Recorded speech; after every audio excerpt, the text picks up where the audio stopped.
What's good, people? It's your boy Chad from the Realest Podcast ever with a major announcement. 2025 tax season is officially here, and we're partnering with Philly's #1 tax accountants to get you the maximum refund for the least expensive price. All tax season, TP Taxes is doing $75 simple returns, and you don't even have to come to the office to get it done. 1099s, LLCs, corporations, we got y'all covered as well. Contact us today at 215-TP-TAXES or visit us online at tptaxes.com to lock in your free consultation from the best accountants in the country. Mention TRPE to unlock additional discounts and financial services.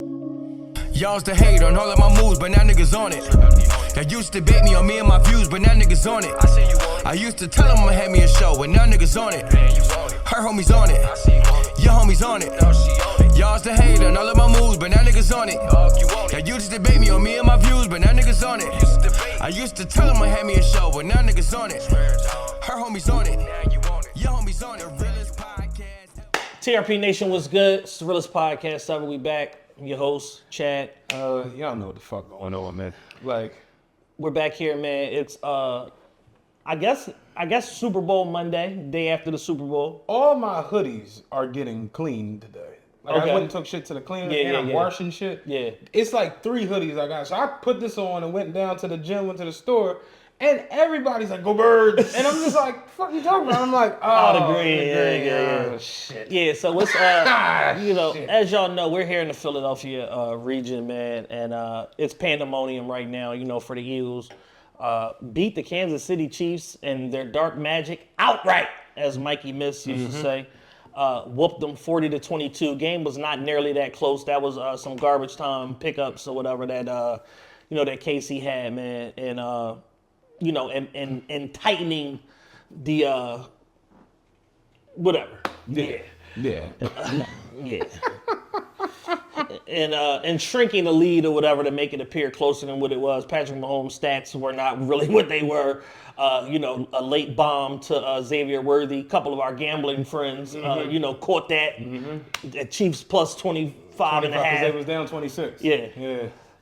So cut that and It's so we got a lot to unpack. it's layers. Because to this is basically the Super Bowl episode. yes, all Super Bowl all the time. All Super Bowl all the time. I want to start with the gambling side of it.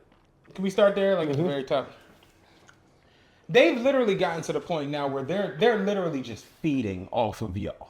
Yes. Yeah, these sports books are piranhas. They have literally turned into sharks in the water, and y'all won't stop. Won't stop. Do we have a figure yet of what got wagered on the Super They Bowl? estimated 1.3 billion. Okay. That was before, so we don't know. But I saw game specials yesterday where somebody had posted it. They took the game special for the Super Bowl record touchdown passes because Brady threw 7, right? And this was paying plus 72,000 or something. It's just like Jalen Hurts and Patrick Mahomes combined Ain't gonna throw 8 touchdowns.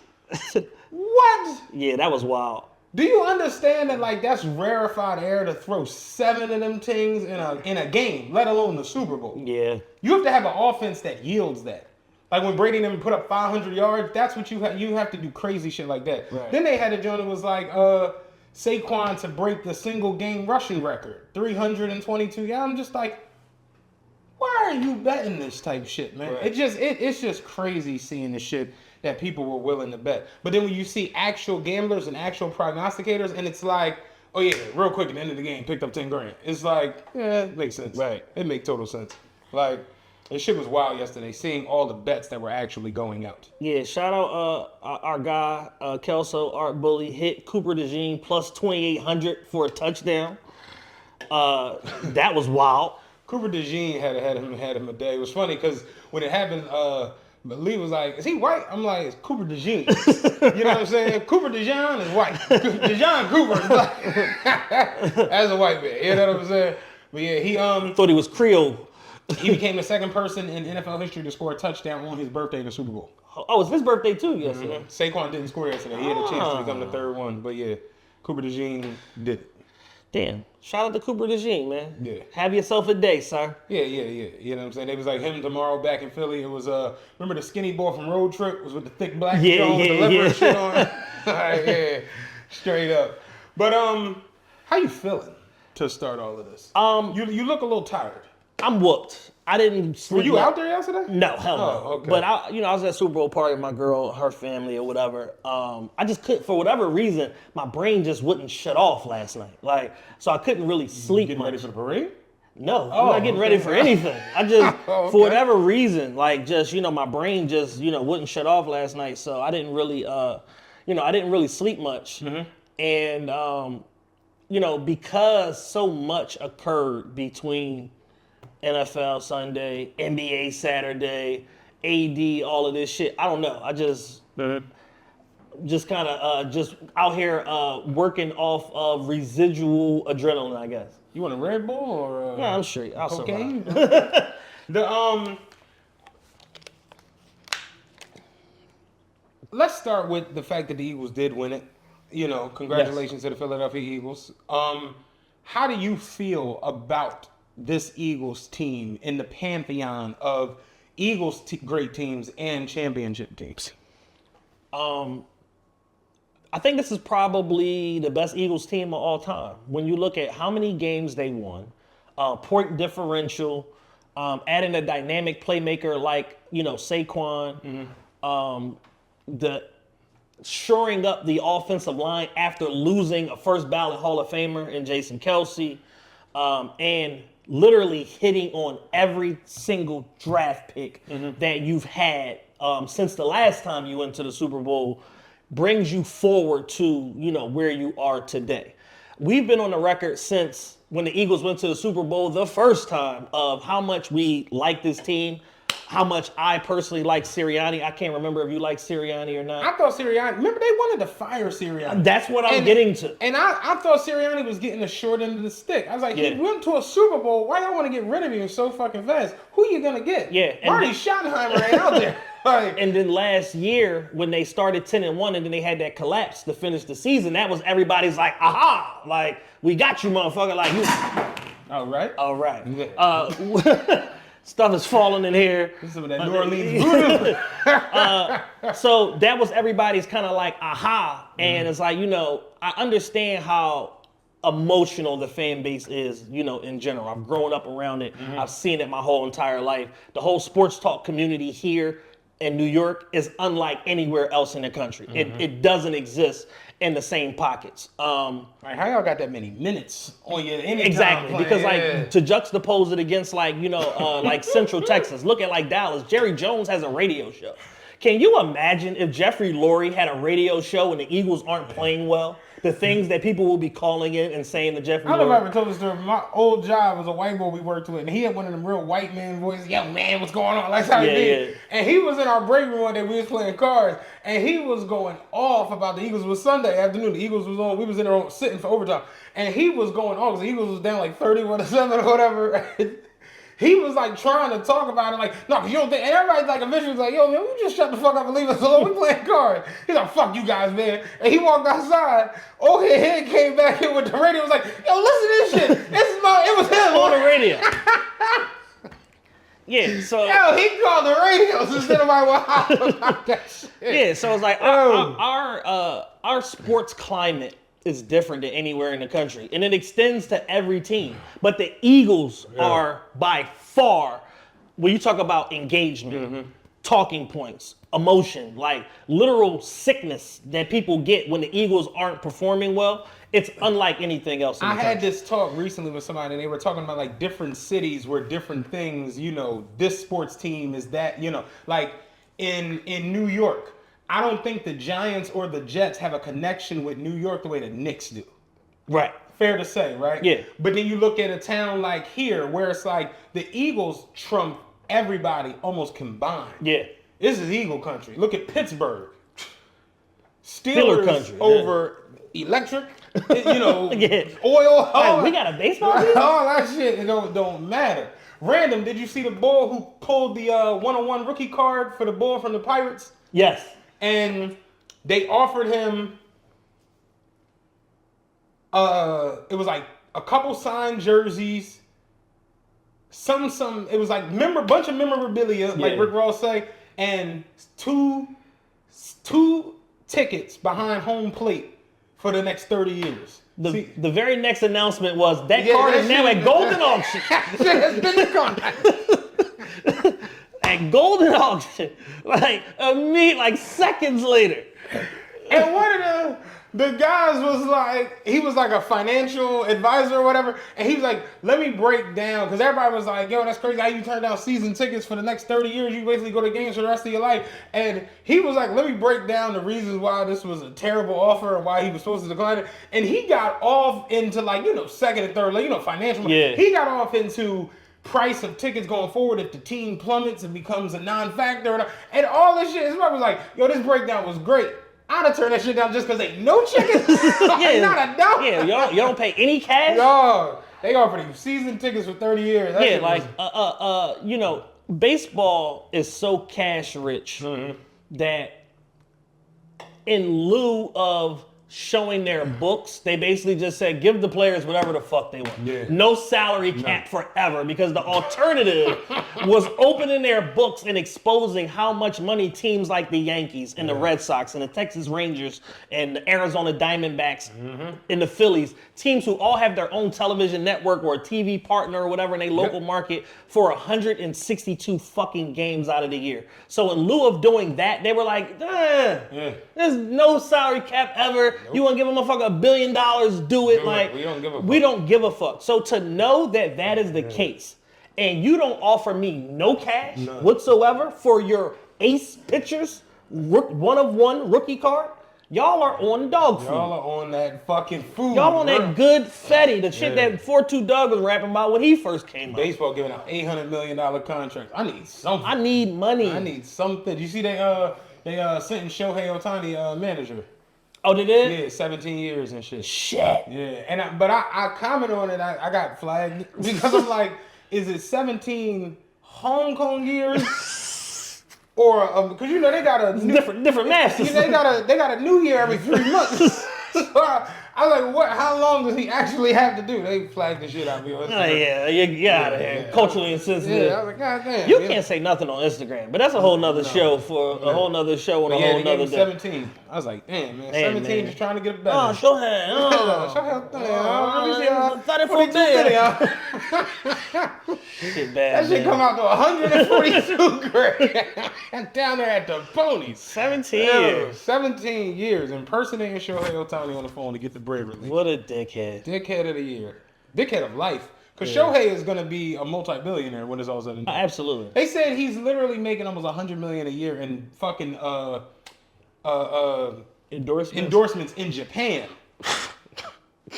Nigga selling Kodak. I ain't know Kodak was there. They had a big ass Kodak billboard. I said, damn. Damn, Shohei. Damn, Shohei. Getting to it. Yeah, got the Roy Rogers on. Yeah. All right. Back to the topic at hand. So Eagle sports fandom is fanatical from top to bottom. So to see the Eagles retool from losing the Super Bowl, then a bad season last year, come back, obliterate, pretty much any and everybody they face with the exception of a few, trap games here and there or whatever the case may be. Point differential in the playoffs through the fucking roof. And everything suggested that they were going to do exactly what they did yesterday. But like I said, if anybody that subscribes to our Patreon, follow us on Patreon, patreon.com/officialtrpe, when you get closer you get to the Super Bowl, the more important turnovers become. And in watching that game in the first quarter, the Eagles are moving. And the Chiefs ain't doing shit. And then Jalen throws that interception, and I'm like, oh shit, because this could be the tide turner. Right. But then you see Patrick Mahomes make a mistake, and then make another mistake, and then and it's just like, oh, this isn't stopping. So to know that the Eagles essentially rushed 4 players 80% of the snaps. They didn't blitz.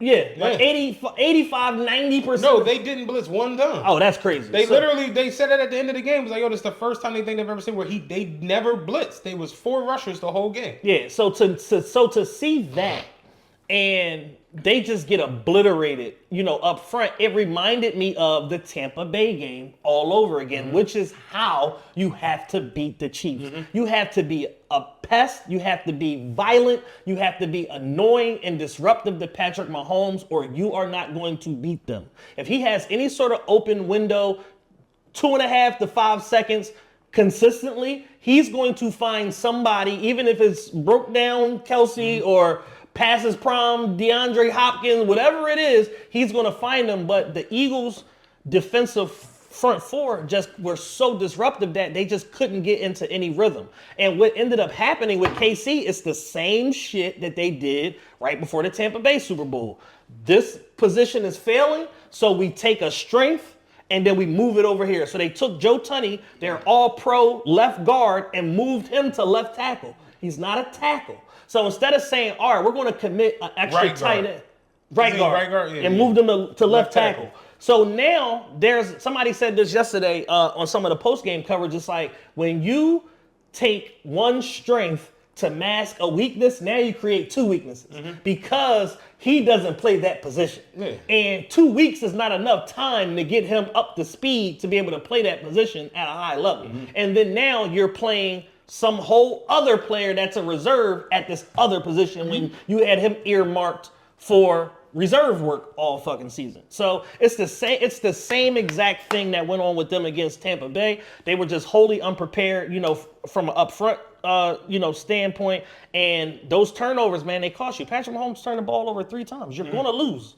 You turn the ball over 3 times in the Super Bowl, you are going to lose. I don't care who you are. You will not win that game. You will not win that game. It is a mathematic improbability. And then you look at first half, time of possession, 20 minutes to 10 for the Eagles. Like, they were just doing what they needed to do. I don't think they had a first down or 2 first downs until it was like the second quarter. Like, they had no rhythm whatsoever. And, Steve Spagnuolo, who I love, who I think is a phenomenal defensive coordinator, he got out coached badly because he was so intent on it's like the Jordan rules.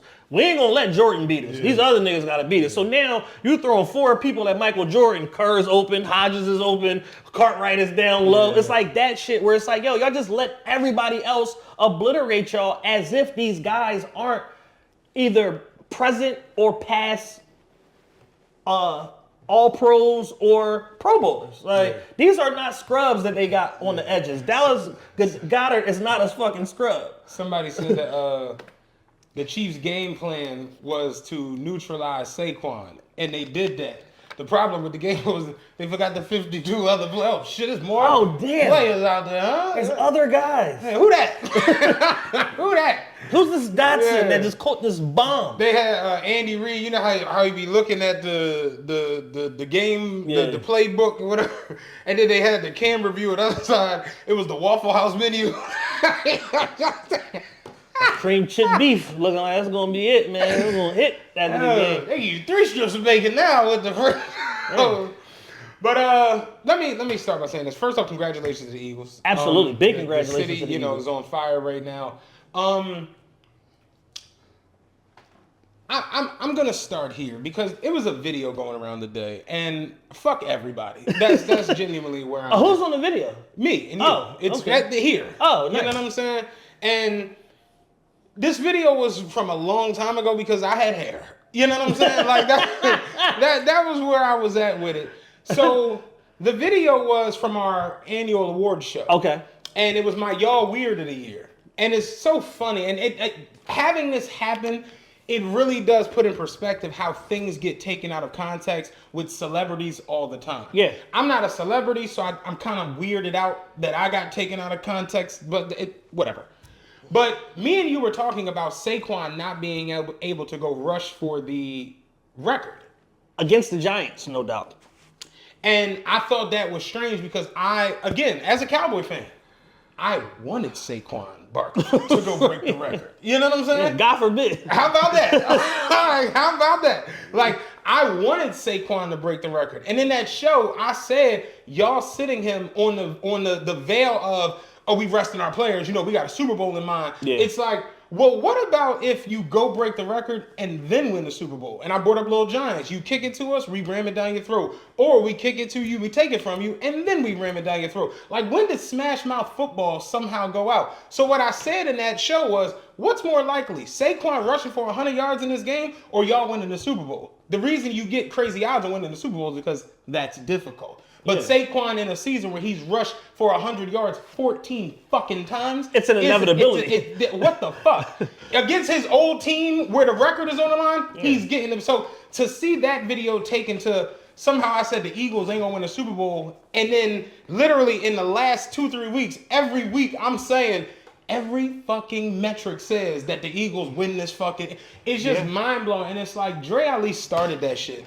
Then Kev posted it. Then Deep posted it. Then Zach posted it. And I'm just like, yo, do y'all niggas listen to the fucking show? Apparently not. And I told you, I'm naming it fuck everybody. Like, you know what I'm saying? Seeing that shit was kind of just like mind-blowing today. And it's like, yo, the internet with the narratives be burning me. They be burning me the fuck out. Because it's always no, but I'm saying no. You remember this? And it's just like, that's not how it works, bro. It stinks that, and I've been saying this a lot, man, for at least the last year. There's just a total lack of honest discourse online. It's always done with, and again, you see it, but you don't actually. When I saw it, and I'm just like, wait a minute. Yeah, when I saw the video, didn't have my sound on, skipped right through it and was like, I'll get back to that at another point. And then this morning we were talking and you like, yeah, this fucking video. I'm like, wait, what video? Bro. I'm like, he like, this video. I'm like, I didn't even click on the sound because I'm looking at it like, oh, I know that's old because of what we have on. So just based off of that, I'm like, what could have been bell bottoms? Yeah, like butterfly collars. Like, yo, what could have been so inflammatory in this video? And then you see that chopped down to 11 seconds or whatever, and I'm like, we tripping. Bro, Zach got it on his page, like on a post. Yeah. I don't think there's a picture of me and Zach on his page. I'm genuinely flabbergasted by the shit. I didn't get a phone call from nobody when it was time to go to Super Bowl, none of that shit, but it's just like, shit like that I don't like because it's like, yo, first off, stop. Like, let's not have the internet make us clowns, all right? Because I don't do that. We cool, we friends. Oh, man, that's a lot of that going on. We cool, we friends. Let's just be cool and be friends. I'm not Stephen A. Smith. I'm not DJ Academics. I'm not Fat Joseph. I'm none of these people. So it's like, do that with them, but not with me because I don't do that to you. You know what I'm saying? That's my whole thing. Second, it's like, I've sat here for the last 3 weeks and said, yo, this Eagles team is a buzzsaw. Yeah. That like it picked them to win the Super Bowl. We both fucked up on Washington. You know what I'm saying? We was caught up in the war. Yes, listen, I like Jaden Daniels a lot. I think that young brother is phenomenal. And I'm okay with being wrong. That's earth. That's life. Right. But it's just the simple strength of seeing something where you're blatantly removing the context for what's going on now. When this video is from 7 weeks ago, it's just like, yeah, that was a little wild. All right, and you blatantly know I'm talking about you. I'm advocating for your guy to go break the record and take down a piece of history. Nah, fuck that. Dude, you hating narrative. I didn't like that at all. But I will say that seeing the way that the Eagles took the field, they definitely looked more ready than the Chiefs did. The Chiefs looked real reserved. Kelsey didn't look right. Andy Reeves is starting to get... You know, he's up there. You know what I'm saying? He's little walrusy. My dad used to say, a little long in the tooth. You know what I'm saying? A little long in the tooth.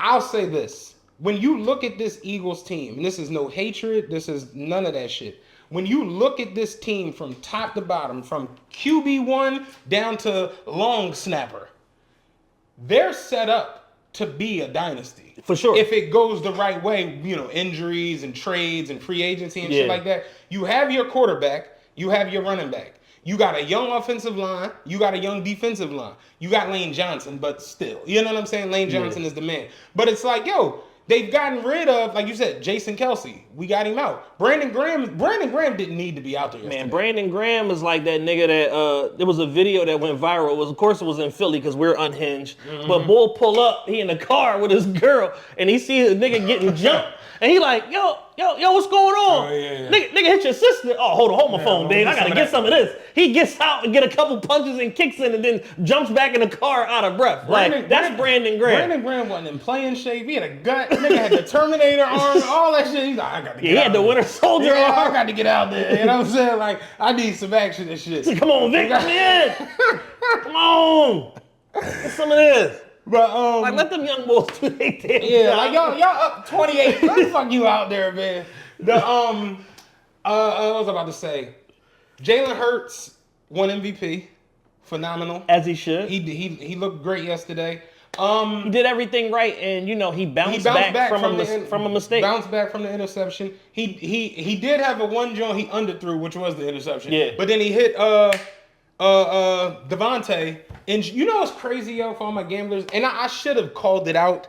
The other day, I saw this video randomly on Facebook, and it was like weird facts about sports that are true. Yeah. And it said no Alabama player has scored a touchdown in the Super Bowl. Yeah. And something in me said, Devontae to score anytime touchdown. Yeah. And I said it and just like went on with my... So when he got the joint, I'm just like...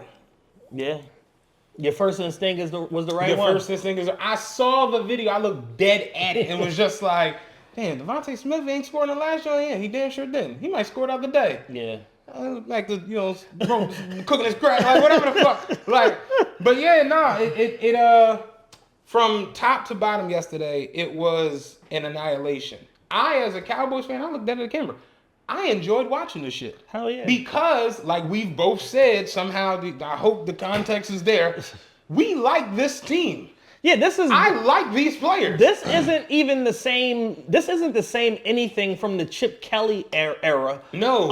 Other than the freaking owner, because during the Chip Kelly era, Howie Roseman got pushed out. He moved his office out of the fucking main corporate suites and all of that shit. He was over in the NovaCare Center with the doctors and shit, writing scripts. This ain't the Riley Cooper Eagles. No, this isn't that. You know what I'm saying? So it's like. And Jeffrey Lurie, to his credit, was smart enough to understand, yo, I fucked up. I was gassed off this Oregon shit and this go fast, all this da-da-da-da, gave Chip Kelly all this ultimate power or whatever. I gotta eat that. Like, they traded away fucking 3 of our future Hall of Famers and shit. Like, I gotta eat that. I'm gonna get out your way, give you total power and move. And ever since then, the Eagles have been building toward these moments where now you win 2 Super Bowls out of the last 7 years. You could potentially win 2 or 3 more into the future because of how young your team is and the fact that Howie is the best executive in the league when it comes to manipulating the cap. They have multiple players on this team that make in excess of $20 million and a player that makes $50 million, and they're still looking to add people every single offseason. You don't really see that from NFL franchises. But it kind of like blows my mind though to sit back and hear some of these things. Like I said, seeing some of these narratives where it's like, yo, I sat on the phone and argued with Rod and Jules for Jalen Hurts. Remember that shit I was saying a couple years ago where it was like, they did not like him. And I was like, no, Jalen Hurts is the guy for you. And then to have that come back where it's like, well, you said Jalen Hurts ain't one of the top quarterbacks in the league. It's like, you don't got to be the perfect guy for you. Right. And that's where y'all kind of miss in sports at times. It's like, in 2001, Allen Iverson was the MVP. He was the best player in basketball. But he didn't stand a chance against Kobe and Shaquille O'Neal. Right. Because Kobe and Shaq are a perfect fucking fit for each other. So while I like somebody like Patrick Mahomes or Josh Allen, them on the Eagles might not accomplish the same things as Jalen Hurts. Right. And you got to understand, team chemistry sometimes trumps every fucking thing. Hell yeah. So I look at this team and I'm like, yo, I fuck with Jalen Hurts. I fuck with A.J. Brown. I fuck with Saquon. I wanted nothing more than for Saquon. We sat here and advocated for Saquon to win an MVP. That turns out he didn't have a shot in hell at winning. They didn't even attempt. He didn't get a vote. What the fuck? So it's like, I can't spell it out any more simple. It's like... Yeah, this was... I would hate for the narrative to be like, we were like some bitter Cowboys fans hating on the Eagles. Because I've renounced the Cowboys 14 times over the last 2 seasons. I'm going to keep it a buck with you, and this is the reason why I like being who I am. I'm a realist. No matter what's going on. I have things that I'm a fan of, yes. Yeah. But I can look objectively at every fucking thing that's going on. I'm not going to just lie to you and say, yo, man, that fucking thing, what I like is the great. Like, I had to tell my homie the other day, I'm like, we were arguing about cheesesteaks, and I'm just like, yo, the Cooper Sharp thing has jumped the fucking shark. It's over. I hate it. I get a cheesesteak now. Please put American cheese on my steak. Like Cooper Sharp American? Yeah, I'm over regular that American. shit. And literally, I'm starting to see, it's funny because D Knight, shout out to him, he had a joint the other day online where it was just like, all right, yo, can we be done with the Cooper Sharp? And it was like 50 comments of people just like, yeah, man, and I'm like, yo, it's sharp fucking cheese. Like, I can't stress that enough. It's sharp cheese, yo, that shit is not good. It just isn't. But it became the fad. I'm still a fan of the Cooper Sharp. It's, hey, do your thing. But it became the fad. Yeah, where it's yeah. Almost like people forgot that American cheese existed. People found out that was in the Chickies and Pete's cheese sauce and lost their fucking minds. Right. It's crazy as hell. But I can look at things objectively where it's like, even if I don't like it, I understand what's going on. Yeah. And I look at this Eagles team where I'm just like, I said it the other night, I'm like, yo, when you look at them on paper, Jalen Carter and all, like, it just shit that don't make, they're not even supposed to have Jalen Carter. That's a fact. If he went out here acting like fucking Dominic Toretto, they wouldn't even have got his ass in the damn draft. Like, just crazy shit happening. Kenyon Mitchell, same thing. Like, exactly. Like, I remember, like, the last two drafts, the most funniest part of the last two drafts is fucking Micah Parsons, like, live streaming the draft, and he's like, yo, what the fuck? Like, how does this happen? Like, how do they get the perfect player that they exactly need every single time? Mm-hmm. And it's like, yo, I guess it's like a little bit of divine intervention, and it's also, a little bit of, just kind of knowing where to be and, how things are going to fall and stuff like that. And there's a lot of work that goes on behind the scenes when it comes to draft manipulation and all of that shit that Howie is skilled in the fucking art of war of that shit. Same thing with fucking, with free agency and stuff like that and orchestrating trades. He is the best executive in football, bar none. Like, the way that they have replenished and rebuilt this team, learned from that last Super Bowl loss, got pillaged for all of their fucking coordinators, all of their position coaches. They about to lose Kellen Moore. Yeah, got pillaged for all of their fucking coordinators, position coaches, all of that shit, and got back all over again to the point where the Cowboys, who literally had Kellen Moore in-house, let him leave because he was a threat to Mike McCarthy, let him leave, and Jerry Jones is like, yeah, we're going to talk to Kellen. It's like, what are you talking about? Yeah. Like, that's... They said Kellen Moore, the team getting on the bus. Kellen Moore like, all right now. But it's like that. It's that sort of franchise malpractice that doesn't occur within the Eagles, where you can look at various franchises, like the shit that Cincinnati's going through right now with Jamar Chase and T. Higgins. That's franchise malpractice. Why are you getting to the 25th hour on both of your star marquee receivers? That's the Cowboys' way. With every player, every position. Yeah. Cincinnati at least is like, all right, we only playing position players. We're not paying nobody else. But we're going to wait till the absolute last minute in order to do it. It's like, you don't see those things happen with the Eagles. Historically, even going back to Joe Banner, you would see where the Eagles would consistently get deals done early, like a year and a half before somebody is you would expect them to be doing a new deal or whatever. They did it with Shady. They did it with Deshaun Jackson. Okay. Like they did it time and time and time again, where they would just lock up their young. I know what this is. Yeah. I'm gonna lock him up now because if he hits the open market, I'm cooked. Yeah, we fried. We're fried. So they don't even go through that, and so that's been a bridge through all of the Chip Kelly shit was like that was bad, but minus those 2-3 years or whatever the fuck that was, like that's been a consistent mantra of the Eagles top down, which is like we draft well. We prioritize certain positions in the draft. They know what positions to go after. And, they know how to structure a team and how to make it to where they all fit like puzzle pieces under the cap. So I have no disdain, no bad blood, no nothing. I'm happy as hell the Eagles won the Super Bowl, especially the way that they won it, because now can't nobody say shit. Because there's been a lot of national media pundits or whatever that were constantly questioning Jalen, questioning Nick Sirianni, questioning the team. Shit, local people, Eagle fans, y'all were calling in every week firing Nick Sirianni. I heard the phone every week last season. I heard somebody earlier this year. There were people that advocated for him to get fired after the Super Bowl. I heard people that earlier this year, right when they was 2-2 at that bye, it was like, can we get rid of Jalen Hurts and try to get Tom Brady? I'm just like, what, man? Gary Combs, man, Tom Brady retired, brother. Tom Brady's 48 years old. I heard that shit. But yeah, man, congratulations to the Eagles. Live it up to all the Eagles fans, everybody except for Dre Ali, Kev, Deke, and Zach. Eagles franchise and Eagles fans, y'all got bragging rights till the next season start. You know what I'm saying? Till the next champion is crowned. And something for me that was big in this was I enjoyed the Eagles winning this because at least for the time being, I do not have to hear this Mahomes and Brady shit. I don't have to hear it right now because Mahomes and it wasn't. If you watch this game, it wasn't like Jaden Daniels with the game in Washington, where he was doing everything right, just the team. Like, Mahomes looked gun shy yesterday. Yeah, he was cooked. They said at one point, I think his rating in the joint was like 1.8 or some crazy shit like that. It was 11.8. 11.64. Yeah, it was something crazy. QBR. I said, excuse me? Like, but his passes looked flat. Kelsey looked terrible. And I'm like, yo, I was telling them, they was like, why is winning a three-peat so hard in football? And I'm like, fatigue, free agency, all of that shit. And not to mention, you've added a game the last 2 seasons. You got 53 players as opposed to 12 on a basketball team. And then at that,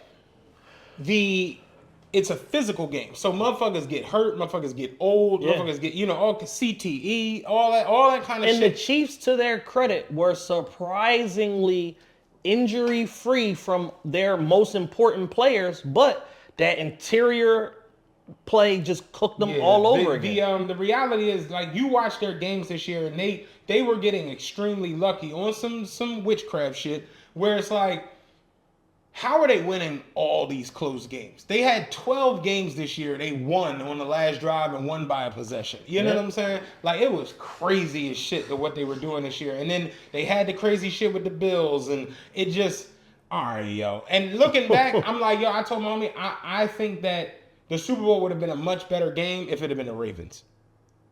Or the Bills. Bills too, but the Ravens with their offensive line, with Derrick Henry, with Lamar, Jalen, it would have been a much better game with the Ravens. But the Chiefs this year, they just kind of got lucky and got there, and they got there and just were not ready. I don't know what the fuck they were on. Like, nobody, even down to the penalties and the dumb shit that they were doing, and it was just like, y'all just, it was, I think it was the first drive when they called the interference, I think it was on somebody with A.J. Brown. And it was like, yo, y'all had to stop on third down and just gave them the first down, and then boom, they get the ball in the end zone and score. And it's just, y'all kind of just shot yourselves in the foot because the team as a whole just was not ready, was not prepared. They were not there. And then on the flip side, the Eagles, Nick Sirianni, Saquon, Jalen, the front four, the defensive four, who were the unsung heroes of this shit because they made Patrick fucking Mahomes look like Patrick Swayze. That shit looked crazy yesterday. To see the way they were hitting and tackling them and they weren't blitzing was just like, yo, this is just we bigger, stronger, and more physical and faster than y'all, and y'all can't do shit about it. We don't need to blitz. Our 4 against your 5, it don't matter. For you to not blitz means it's more motherfuckers out here than out down there. Yeah. So when and if you do get a pass off, after improvising this and is how we keep doing the Cupid shuffle shit. and all this shit, it's something bad is Patrick gonna Mahomes had one play. This is when I knew it was like officially over. The play broke down and he broke out of the pocket and he ran around like a chicken with his head cut off. Scrambling, spinning, jumping, coming around, spinning back over to the middle, all that shit. Got down where he actually got a gain out the shit and they was like, hold it off. And I was like, it's over. That's a wrap. Pack it up. It's over. And that's the thing, with sports, man, sometimes it just ain't your day for whatever reason. Like, you know what I'm saying? Your dog died, somebody, bitch put sugar in your gas tank. Like, sometimes it just ain't your day. And yesterday was not the Chiefs' day for a number of reasons. And, the Eagles being as prepared as they were was number 1 on that list. Yeah, like, man. But top down. No excuses, no nothing. The Eagles played a great game and they deserved the hell out of that shit. Where do you want to go next, bro? What do you think about Ross had somebody post, shout out our brother Ross. He had somebody pose a question to him yesterday that he wasn't quite ready to answer, which is going forward for Mahomes. because recency bias is a bitch. So everybody right now is writing Mahomes off indefinitely. But that right there, I don't like. Real quick, if you ask me the question, Yeah. the argument 2 days ago was Patrick Mahomes or Tom Brady. Yes. The argument now doesn't become Patrick Mahomes or your stepdad. Patrick Mahomes is still in the top 2 quarterback conversation in NFL Hey history. man, according to social media, he not. Like, you got a Ty Detmer, right? Hit me out now. Coy Detmer. Coy Detmer. like, can y'all stop this shit? What's your question? Yes. So the question that the person posed, and I wish I knew their name because I would give them credit because it was a great question. Going forward, do you set the over or under on Patrick Mahomes Super Bowls 1.5? Over or under? The Chiefs are definitely going to get one more. That's for sure. So that's the reason that's 1.5. Yeah. Because you know the Hunt family is rich. Richer than God. Yeah, they're rich. And, you know, them homies ain't going to take this line down. Like, Deep Mac. Deep Mac. Deep Mac. Remember Butcher McCrae on Blue Chips, Penny Hardaway, when they came to the school and all the coaches was in the joint and Lou Gossett Jr. was like, the boy's 6'6", he can read and write. 6'6", he can read and write. How much you gonna give me? Dig deep into your pocket, gentlemen. Dig deep into your pocket, gentlemen. Like, yeah, at the end of the day, they're gonna rebuild. They're gonna figure it out. The Chiefs have won Super Bowls and made it to Super Bowls, like you said, with multiple different casts and multiple different variations of the Kansas City Chiefs. So they're going to retool. They're going to bring in some players. You know that. They fuck around. Here's the thing, right? I look at it like this. It wouldn't shock me to see them in the Super Bowl next year. It would not shock me to see them in the Super Bowl, number one. And then also, it wouldn't shock me to see them go and do something completely counter to what people are expecting them to do, like sign T. Higgins or bring Tyreek Hill back or have some top flight running back that nobody's on the radar for or whatever. They're not going to take this shit lying down. No. Like when you have sustained excellence like they've had, where 7 years Patrick Mahomes a starter, 7 years he's been in the AFC Championship game, 5 years he's going to the Super Bowl. You think that they're just going to give that up because of social media narratives and because people hate them? No, they're going to quintuple down on everything that they weren't good at to ensure that they don't have to deal with this shit again next year. Tom Brady won his first championship in 2003, right? Yeah. What year did they beat the Chiefs with the Bucks? Was that 18, 19? 19. 19? That's a 16-year window. Kareem Abdul-Jabbar won his first championship in 70. What year did the Bucks win? 70, 79? 79. His last one was in 89. Yeah. Well, 88. 10 years. Jordan, 90 to 98. That's only 8. LeBron, first joint was what? 11? No, 12. And he just won again in 20. So 8 years.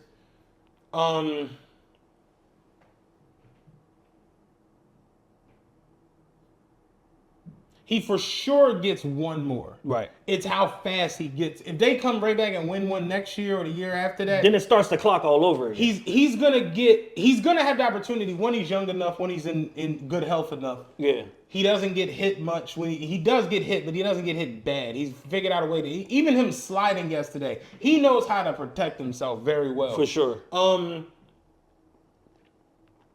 I would take the over, just because I just had them.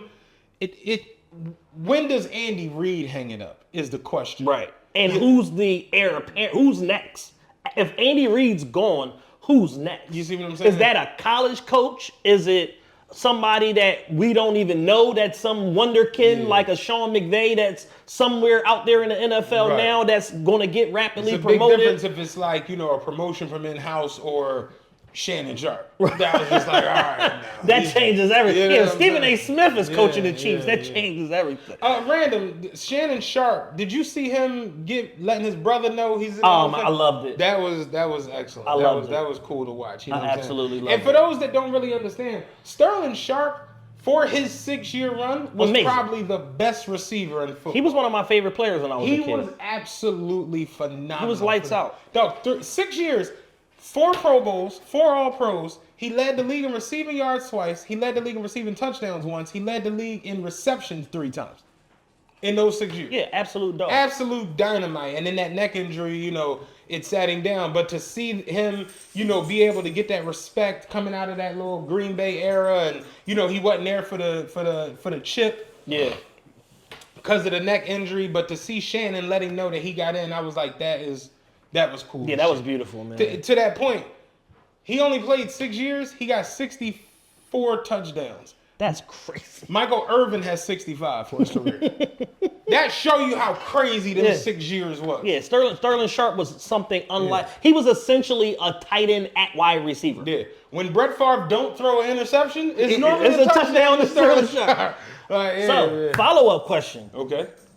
Eagles over/under on Super Bowls going forward. Over. Whatever it is. 1.5. Over. 2.5. Over. No bullshit. They're set up to be a dynasty.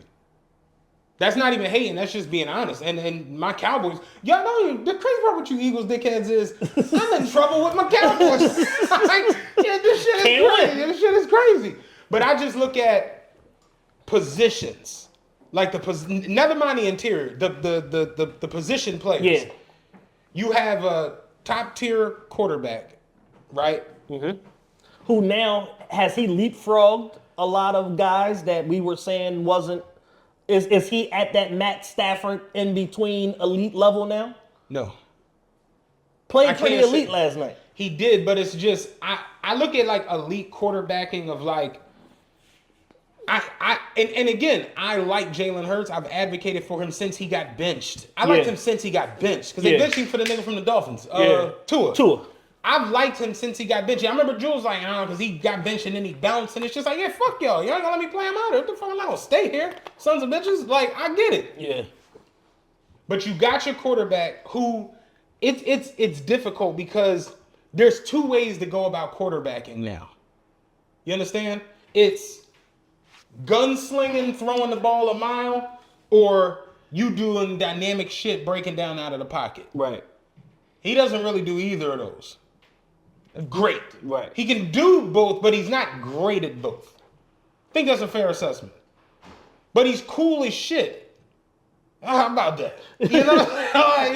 Like I don't think he's Matt Stafford, Tom Brady. I don't think he's in that thing of throwing 400, 450, 500 yards. But I also don't know if he's in like that Patrick Mahomes, Lamar Jackson.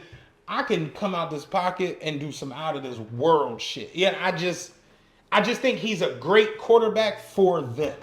So you don't think that his talent translates to, like, if him and Lamar switch positions, like he's the quarterback of the Ravens. I think the Ravens are built just like the Eagles. What I'm saying is I don't know if he could go to.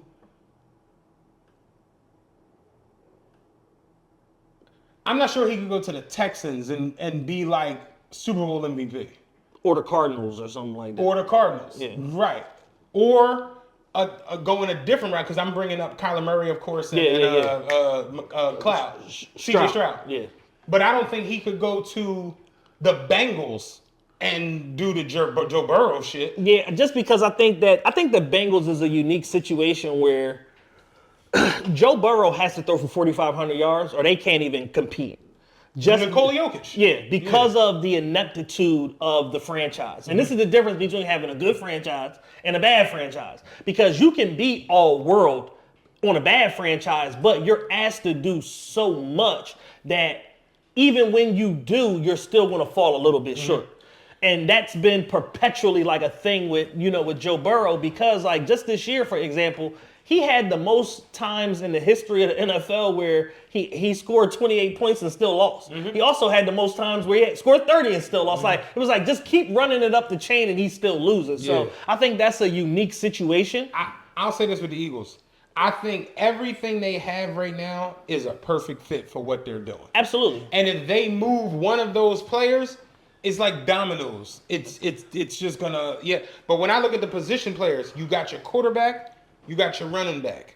You got your wide receiver 1. You got your wide receiver 2. And you got your tight end. And you got another receiver. Yeah. You know what I'm saying? So you have all your positions pretty much filled. You even got a good backup receiver, running back, and 14, Gainwell. Gainwell. Like, you got all your offensive positions locked up. Yeah. On defense, Darius Slay might be out. We don't know. Yeah, I think he's out.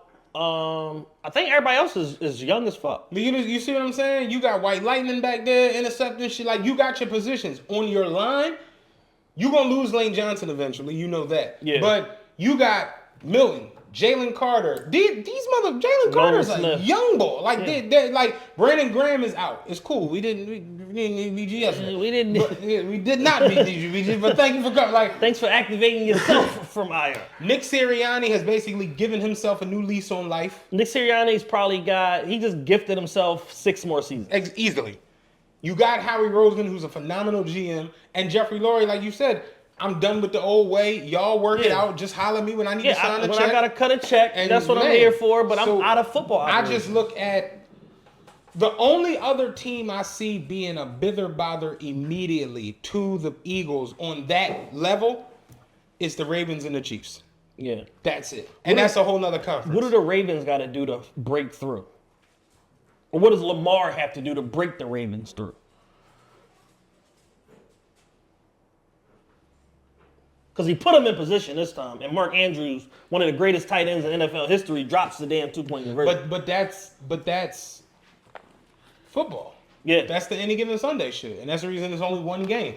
You know what I'm saying? If the Ravens played them 4 times, who knows? They might win. Fucking, you know what I'm saying? Yeah. They're like, you never know. But I don't think they have to change anything. I think they just have to like Lamar this year was phenomenal. He was absolutely phenomenal. You know what I'm saying? Of course, the awards don't show it. Right. How do you feel about the MVPs? The MVP award? Man. Coach of the year, I understood. Who they give it to? Minnesota Vikings. Right. Kevin O'Neal.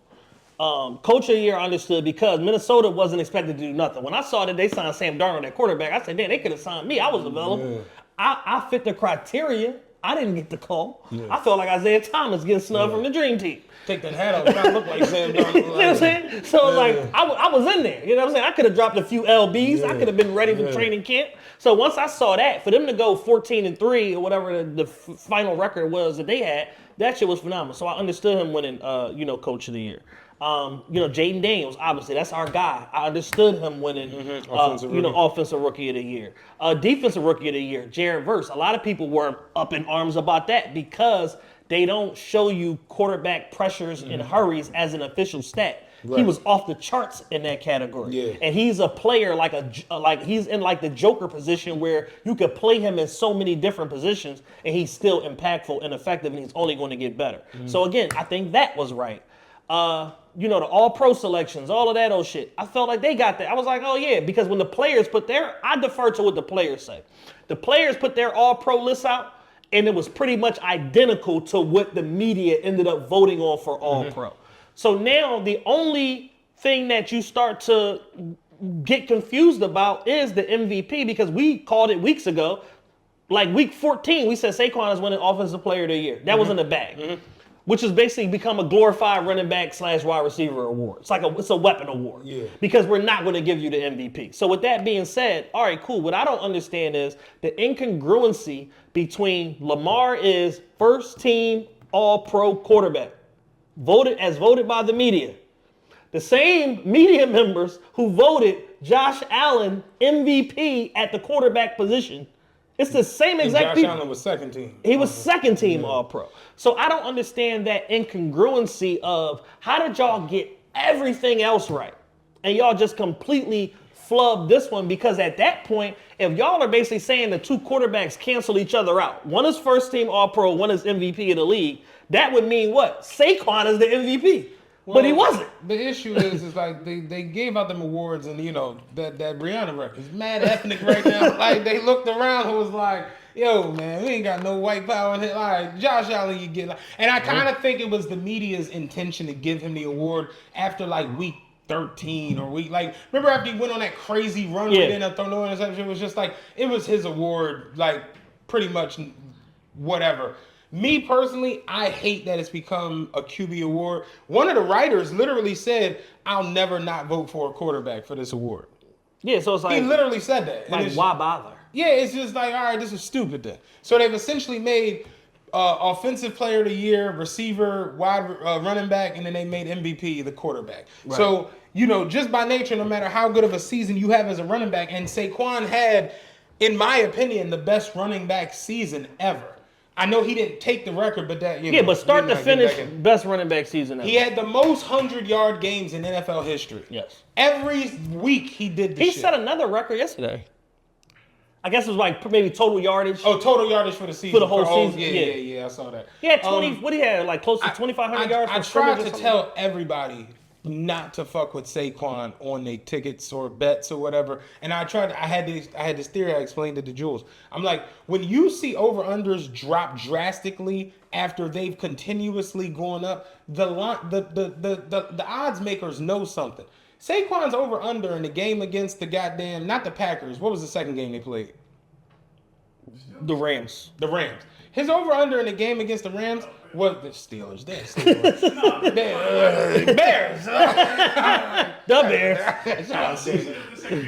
Yeah, right. But they played the Rams. His over-under was 124. Right? He went under the shit. Remember, he took the slide or whatever. Mm-hmm. They played the fucking, who was the NFC chip? The Ravens. The Commanders. The Redskins. Commanders. Yeah, one of them teams with R. The Washington Football Commanders. He played them. His over-under was 126. He blew past it in the snow like a goddamn husky and shit. Yeah. His over-under went from 124 to 126. Super Bowl, his over-under is 109. Why? Yeah. They know you, and I told you, I'm like, he ain't coming close to that shit. So what do you have? Is it like 57 or? I'm like, he had a rough 57 when you see them, that over/under went down 15 fucking points. But what that makes people say is, man, 122 something, give me that. Yeah, and it's a sucker bet. And that's why I was explaining to my man Steve. I'm like, yo, I don't even really like betting the Super Bowl just because it's the sharpest minds sharpening their knives for 2 weeks for one game. It's just, yeah, you're at a supreme disadvantage if you're betting the Super Bowl. Volleyball come on tonight. We can get some action and just on the Super Bowl. They have this shit figured out already. Yeah, and they do shit to entice you to go crazy. Would you like to enter the conspiracy corner? Whatever, they gonna get mad at me regardless. All I right. don't give a fuck. Conspiracy corner. I don't want to get to this Kendrick shit. I think it's very suspicious that, to your point, in sports where things are more ethnically balanced in one way or another, there's all of this talk about voter fatigue. We went through it in the NBA with Jokic recently, where they gave fucking Joe a DEI MVP that he didn't fucking deserve. Then he went out there in the playoffs and laid a fucking egg, and everybody was like, damn, maybe Jokic is the MVP. Mm-hmm. Same thing with the NFL, where it's like, all right, Lamar MVP, because they start talking about precedent and these overall, these larger looming historical value and all of this old shit compared to other people, because it's like, oh, well, how can he be 3-time MVP and this person isn't, or this person is? It's like, it turns into that shit. Whereas when you look at sports that are more straight down the line, ethnically, racially, whatever, like baseball, they don't mind giving Ohtani the MVP every motherfucking year. Once upon we're giving him all the money. we also giving it. It was Mike Trout before him. Like, it's like we've seen. There's been precedent in other sports where when it's a bunch of white dudes out here, we'll give one white dude that we really like the award over and over and over again. MVP with the MLB. Wayne Gretzky won 9 years in a row in the NHL. 9. Wasn't no talk of voter fatigue, none of that shit. You know why? Because he was objectively the best. And nobody trips off of that shit. But it's only in these other sports where it's like, yo, we start talking about this voter fatigue shit when it's like, yo, we also start from a media standpoint, I say but we start changing the calculation and the meaning of what value is. Yep. Like, there was a whole conversation this whole last 3 weeks of the NFL season about, well, what does value mean and how do you attribute it and best versus value and all of this mental gymnastics, when do you know there's only been one other time in NFL history that the first team all-pro quarterback didn't win MVP? Was it recent? Steve Young. Okay. Like 1987 or some shit like that. Okay. It was Barry Bonds. Barry Bonds won 5 years in a row. See what I'm saying? It was like we just reward the best fucking player. Yeah. Be that as it may. How many fucking did Mark McGuire win? How many did Sammy? It's just like we gotta. No, y'all good, nice little hit him, but Barry Bonds again. Yeah, and Golden Glove. You know what I mean? Fatigue is real. We know that. You know what I mean? I understand it. You know, to his credit, I'll say this. I kind of figured this year coming into the NBA season, because we kind of knew the Thunder were going to be good. Yes.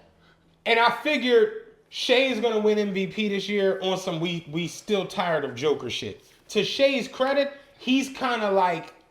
He stopped point shaving. No, well, yes, but I mean more so where it's just like, yo, like, it ain't even really an argument. Right. Give me the MVP. Like stop playing. Like, that's where it's kind of been this year for him. Where I thought it was going to be that 31 a game shit where he looked uninspired in the end of games. And then now you got all these people going crazy when Joker don't win MVP if he gets it. But for Shea, like, I think he's had like 4 50-point games in the last 2 weeks. Like, he's literally at this point, the Thunder are like bombing motherfuckers where it's like, he's the best player on the best team. So, and they just got Chet back.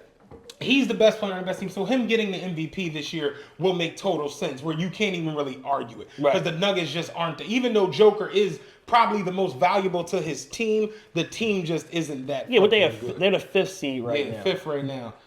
You know, Luka starts tonight, so we'll see how that goes. But, all right. Let's get to it. Delayed long enough. Yeah, we delayed it long enough. Y'all, I know your motherfuckers probably gonna skip to this shit.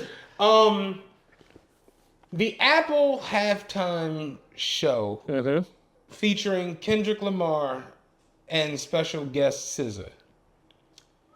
The lead up and the build up to this halftime show was unlike anything we'd ever seen. I'd never seen this many commercials, this many preambles, this many. They were literally, you know how like when a show or a movie is real good and they get to like the 4th sequel, then it'd be like, let's hit them with the prequel. Right, like we're going to go back to the beginning. Yeah, like, you know, that's how this shit got. And, you know, it literally turned into over the last couple weeks like Power raising Kendrick. You know what I'm saying? That's what it's become. Like, we're going to give you the whole backstory leading up to this shit, man. And that's where it got. Raising Kendrick. Raising Kendrick. That's where the shit got. Power Book 9. Yeah, Power Book 9. Raising Kendrick. And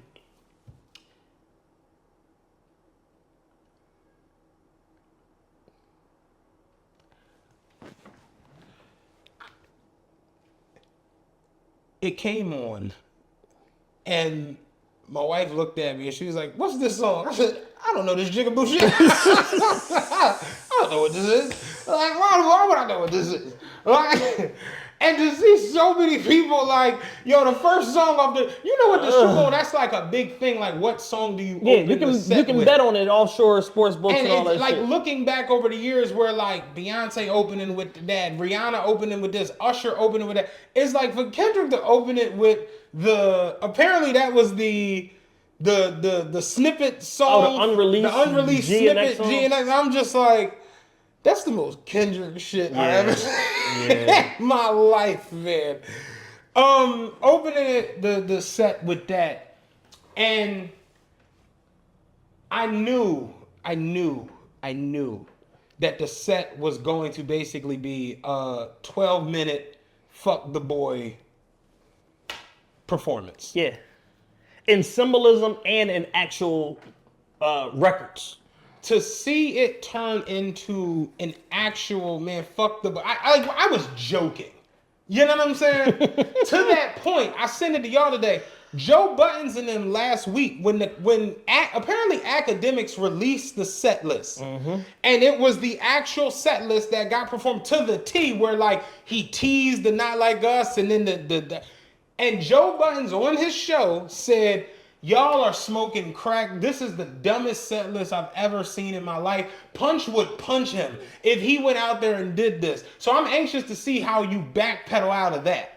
That's good. Wednesday's gonna be interesting because everybody who saw that set list was like, "Yeah, the fuck right, ain't no fucking way." And so it was dead on. That's what happened. And I'm gonna say this.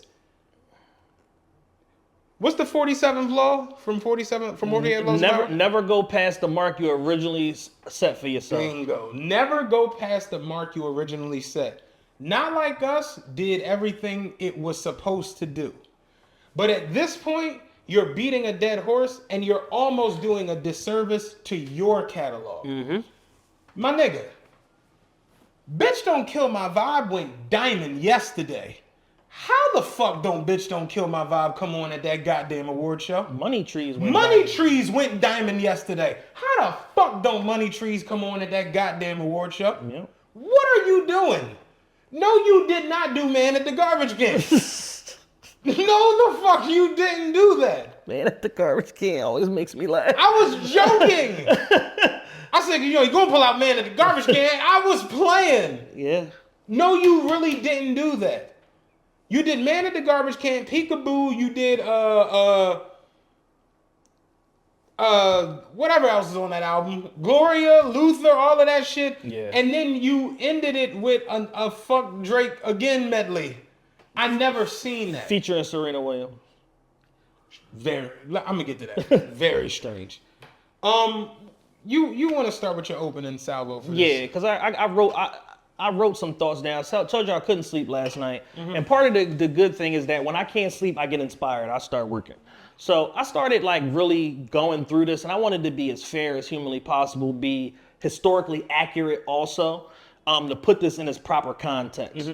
The problem with prioritizing beef and hatred is that it blinds you. Yep. So instead of making things about you and your accomplishments and taking a victory lap about Kendrick, he made it about his enemies.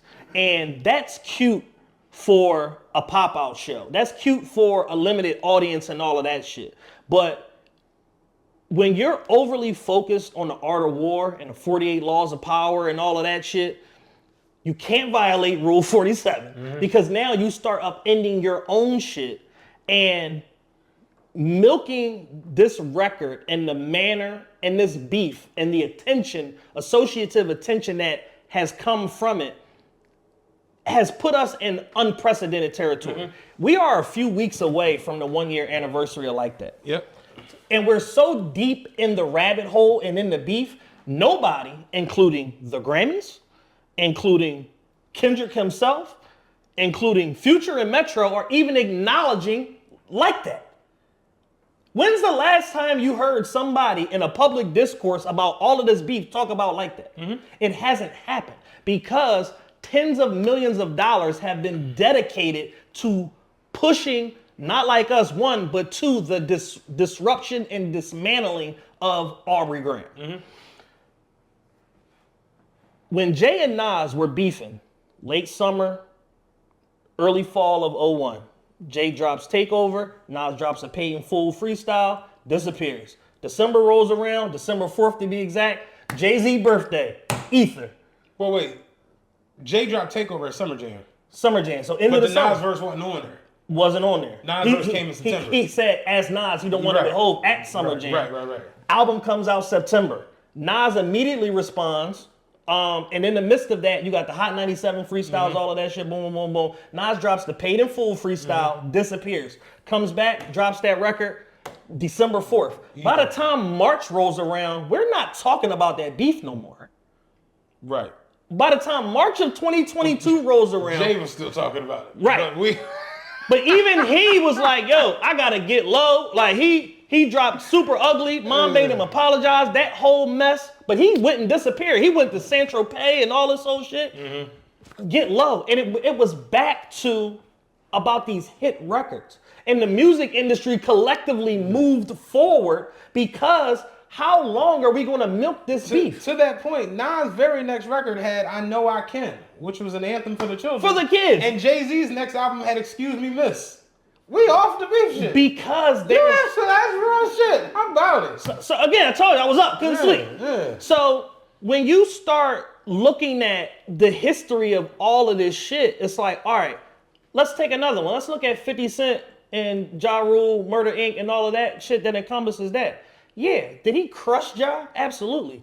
But primarily, it was on mixtapes, it's on soundtracks, it's on other shit. But when it's time to do my album ain't about you. No. My album is about Go Shorty, It's Your Birthday. My album is about P.I.M.P. P.I.M.P. My album Questions. is about many men. My album is about creative storytelling and all of this shit. It's not a Ja Rule diss album. And that is the mistake that Ja Rule made when he did come back. Because you had a moment with New York and clap back, but then you said, I'm gonna make a diss album. Yeah. Blood in my eye. Yeah. And everybody collectively tuned out because if I'm a Universal Music Group, what the fuck am I supposed to do with a diss album? Yeah. There's no slaps on here. Yeah. This is a slapless diss album. Yeah. You're rapping to Barrington Levy and shit like that. Like, what are we supposed to do with And this? Ja remember he came back with if it wasn't for the money, cars, and movies, he came back. Because we gotta get back to the hits. That was my shit. Oh my God. But when the diss record is the hit, Man, I used to walk in the bar, give me $2. My shit. but when the diss, Oh, but my when God. the diss record is the hit, we're now 7 months post. Not Like Us. Like That has been wiped off the map. They asked Future about the beef in the GQ interview. He said, "What beef? I must have missed it." Yeah. And Like That is a far better record. Then all of I this hate to be shit. that Like That is the best Like record out of all That, that a shit. #1 record. Like That is Like all That, 5 times platinum. Yeah. Nobody's even talking about Like That right now. They're not talking about any of it. It's literally just become Not Like Us. To that point, they're holding on to Euphoria for dear life. Yes. The rest of the discs is out. 616 is out. They scrubbed them. Meet the Grams is out. I'm not even sure you can find it anymore. Meet the Grams is like, remember the original Pyrex pots? Yeah. Like, you just had to be there. Damn, what I'm You talking wasn't there when they Yeah. dropped, you cooked. Yo, them pots is like, they like $1,900 on you. Real shit. So here's the timeline that I pictured, I pieced together around Not Like Us. Please feel free to correct me if I'm wrong or if I'm missing anything. Height of the song, you get the pop-out concert. Song dies down, the video comes out July 4th. Video dies down, Super Bowl announcement. That dies down, Let the Party Die comes out on VMA night. That dies down after 4 hours, we get an album, GNX. That died down after 4 hours. That was clever. I wasn't ready for that. We get GNX. GNX dies down, GNX the tour. Tour sells like shit, SZA added to the Super Bowl. What was the name of it? The song. Let the Party Die. Let the party die. That shit, Let the Party Die, killed the party. Killed the party. That shit did not last but for like half a day. It lasted. It dropped at like 9 p.m. during the VMAs telecast. By 1 a.m. it was over. Yeah. Nobody was talking about that shit. And people tried to pretend that was hot, and then they just Remember gave that? up and Yeah. was like, all right, oh, y'all ain't going for it? Yeah, Luka gonna get traded. Watch. That's where they went. So, GNX dies down, because they told us GNX was going to sell 1 million copies. Then it was my 850, Lord. then it was 600, then it was no less than 500, then it was 450. GNX does 320. That dies, tour announcement. Oh, man, just stadium tour. Yeah. Drake ain't never did no goddamn all stadium. stadium tour. 20 stadiums. That shit ballooned to 30 dates, Yeah. and now we can't sell the original 20. That dies down. SZA coming with him on the tour. Remember that? The announcement for the SZA shit. No, y'all ain't ready for Drake. I mean for Kendrick and SZA. So you get the tour announcement, tour sells like shit, then we add then we add SZA to the Super Bowl. We don't give a fuck about SZA being added. Grammys 5 for 5. People revolted against the Grammy shit because people said, what the fuck is going on? Yeah. Because now, once you give somebody a clean sweep of 5 for 5, now people that might even been on Kendrick's side are like, all right, we milking this because you have a clear record right here in Shabuzi that broke every fucking record you can break. We did it on our Patreon. Again, if you're not on Patreon, please, patreon.com/official TRPE. But I said it last week. When he got the record of the year and the song of the year Grammy, it was like, all right, guys, I get it. Again, They not like us. Rule 47. They not like us. Like, we get it. We're going too We far. get it. So then you start Sorry. to see this little wrinkle in the fabric of the online narrative where for the first time in 7 or 8 months, he starts to get pushback. Mm-hmm. The record starts to get pushback because now people are starting to do the knowledge and do their Googles and they like, wait, this song was only #1 for 2 weeks. When in the history of a rap record, period, let alone a diss rap, have a song only been number one for 2 weeks and we give it the highest honors at the recording academy? Record and song of the So year. people start doing some forensics and they just like, yo, this shit don't add up. Not to mention the Taylor Swift toast, the Dr. Dre and Lucien Grange high five. Y'all oversold this shit. So then people start to say, damn, this shit is starting to feel weird. So then you have the Apple Music, people revolt against the Grammys, then you get the Apple Music press conference for the Super Bowl. Further adding to the mystique of the record, he does a series of interviews with, he's the culture, right? He does a series of interviews with Willy Wonka, Timothy Chalamet. Yeah. What the fuck does that got to do with the culture? Why are you sitting in a GNX with with Kylie Jenner's boyfriend? You sound like, I like some of the Gaga songs. What the fuck did you know about cameras? Timothy Chalamet. Where is Big Tigger? Where's Big Boy? Where's Ananda Lewis? Where is the culture present in any of these moves that you're making if we're resetting the culture? Where's Gilly and Wallow? Where's somebody? Where's Nori? I was just about to say, what's drink champs? Like, where's somebody? Where's Tyson Beckford? Yeah. Like, we could just Method Man, anybody. Lala, we'll take anything you got. Fat Joe dumbass got a fucking show. The Black's mad at him right now. He got a show on Stars. It's like Urkel, somebody. So then the crescendo of all of this is the Super Bowl performance. And now, officially, for the first time, a large faction of a global audience is collectively saying, nah. Yeah. Nah, my nigga. In fact, they're saying hell nah because we showed up here and paid an average of $4,708 a ticket to one, see the game, but two, to be entertained with hit records. And even if I don't know you, if you got hit records and you vibing and you got that shit, we gonna rock with you. Imagine how many people didn't know Bruno Mars before he got up there on that Super Bowl stage and went absolutely fucking ham. This nigga's jumping off and shit and swinging from stuff and playing the piano and all of that. That's real artistry.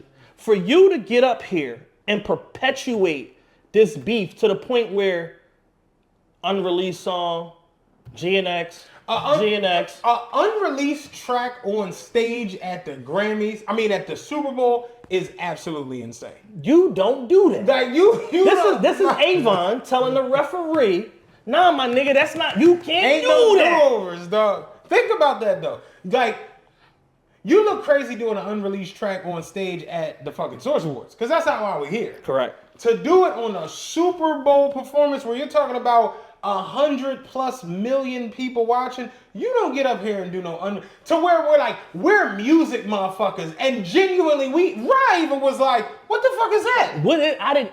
I was unfamiliar with that song. I'm unfamiliar with you again.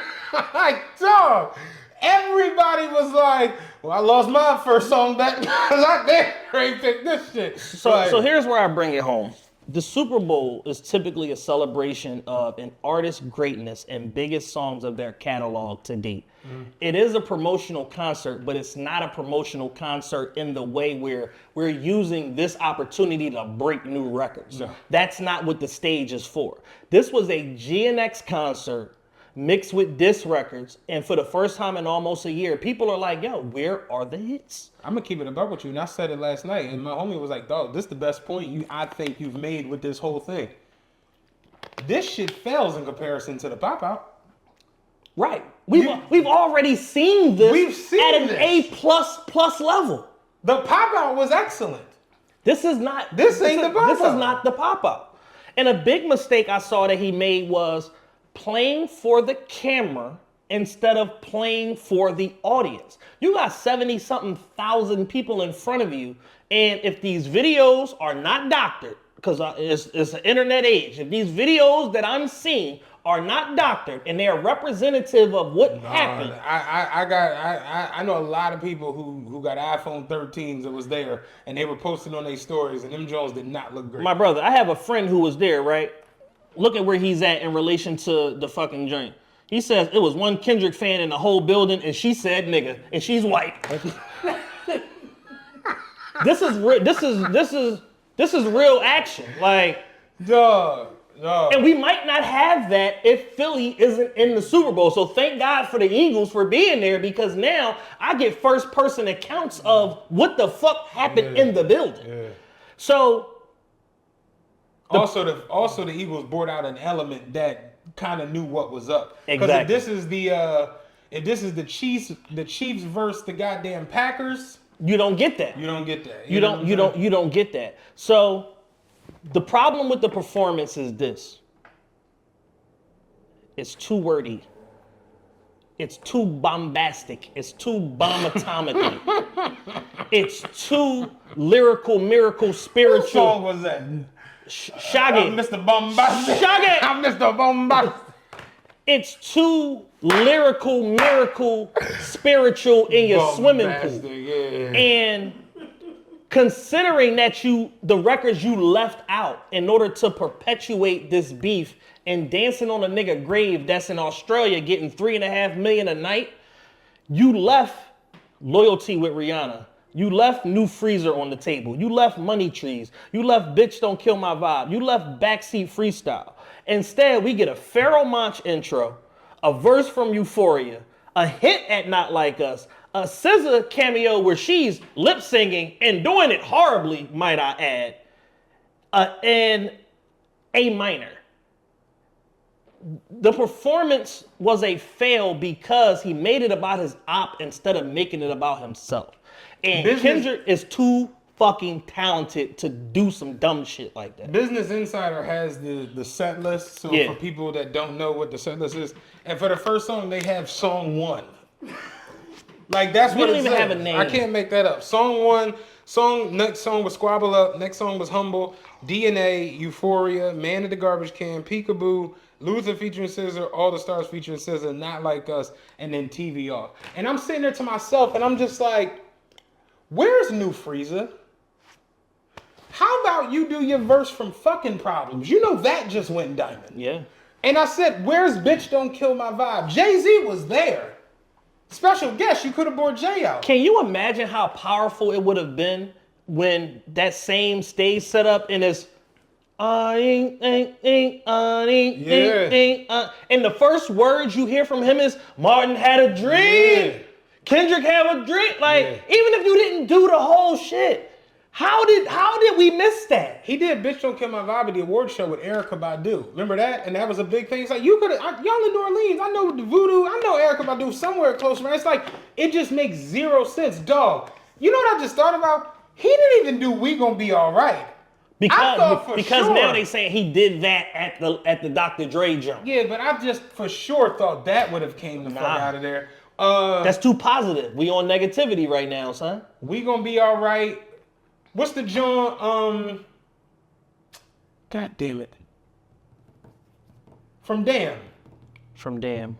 With Rihanna. Don't he got this song? Loyalty. I said Loyalty. Okay, Yeah. yeah. Like, it's so many records that you could have done. To do these records in the manner in which you did them was just like, and to see the instant backlash. It was instant. People was like, I mean, on stories that I follow, like people we know, I'm going through their stories and people are like, yo, man, like they showing their crib at the halftime show and it's just like, man, a cigarette? Like, motherfuckers going outside with it. Like, it was not a good look. And something that kind of blew me away yesterday was somebody said, oh man, this is a dope show. I like it. What she say? It was a cool performance, nothing over the top. And I'm like, this is a Super Bowl halftime show. It's supposed to be over the top. Absolutely. And I said, honestly, something he did that was a big disservice was not having any guests. And I said that, and somebody was like, well, no, Kendrick, when you the man, you solo, you don't need no guests. I'm like, my nigga, that's the Super Bowl. That's one of the biggest things is who the fuck's gonna guest appear. And he was like, yeah, but I'm saying Kendrick he on fire right now. So it's like, you can do a solo. And I'm like, Usher was the headliner last year. Usher brought out mad guests. Yeah, Usher got 30 years of records. Beyonce did the Super Bowl. Beyonce brought out Bruno Mars. Yes. It's like, you think Beyonce need help? It's the Super Bowl. That's what you're supposed to do. It's supposed to be a spectacle. Remember they had the whole list of the odds of who was going to come out? nobody bet on nobody. Yeah. Who bet on nobody? Like it just wasn't a great performance. And to see the beeswax, contingent of my timelines try to prop this up as like, oh my God, Kendrick did that, shit was great. And I'm just like, what performance did you watch?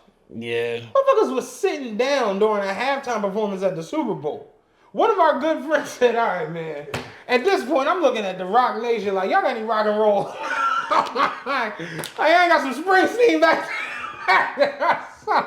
Give me something, man. I saw one white boy on Twitter was like, "Damn, this is objectively the worst halftime show of all time. They could have brung Tool out." Like I said, he went deep in his '90s hard metal. Yeah, he said they could have brung Tool out. Like what's next, Steely Dan? Yeah, man. Motherfucking Smash Mouth about to come out here like, yeah. Hey now. Yeah. But it's like Fucking this is not just us saying this. A page called Ticket TV. Jay-Z completely destroyed online after Super Bowl performance. 23,000 views in 2 hours. The Star Report, Big Star, Kendrick's lackluster Super Bowl halftime performance. Ratchet TV, breaking news. Kendrick Lamar slammed for worst halftime show ever during Super Bowl 2025 performance. The Daily Mail had an article up before he got off the fucking stage. The Daily Mail had an article up before he got off the stage. This is not just me saying this. And I'm not saying from the standpoint of he can't. I'm saying that he didn't. And those are two different things. Mm-hmm. My favorite take in all of this has to be, I want to shout out Uncle Hotep. He does a stream with Hotep Jesus, like 2-3 times a week. And his quote was, "It wasn't ass, but a mid-halftime show is ass." Yes. And that's the fairest way to describe it because you're supposed to hit a grand slam. Because everything is afforded to you because while you may not be getting a paycheck in your pocket, you do have up to probably 10, 12, 15 million dollars in production to make this what you need it to be. And I get the storytelling aspect and all of that, cool, but you can storytell and still entertain. And for the most part, it could be 55-45, it could be 60-40. It's leaning toward people who are not entertained. I saw a tweet I wanted to speak on, and this is my y'all weird of the week, as if y'all weren't already weird enough. The people who, no matter what goes on, always try to find the 6th and 7th and 8th and 9th layer. I'm over it. To everything. The chain somehow started this whole conversation of A minor, and I'm like, yo, PG Lane been using that for 15 years.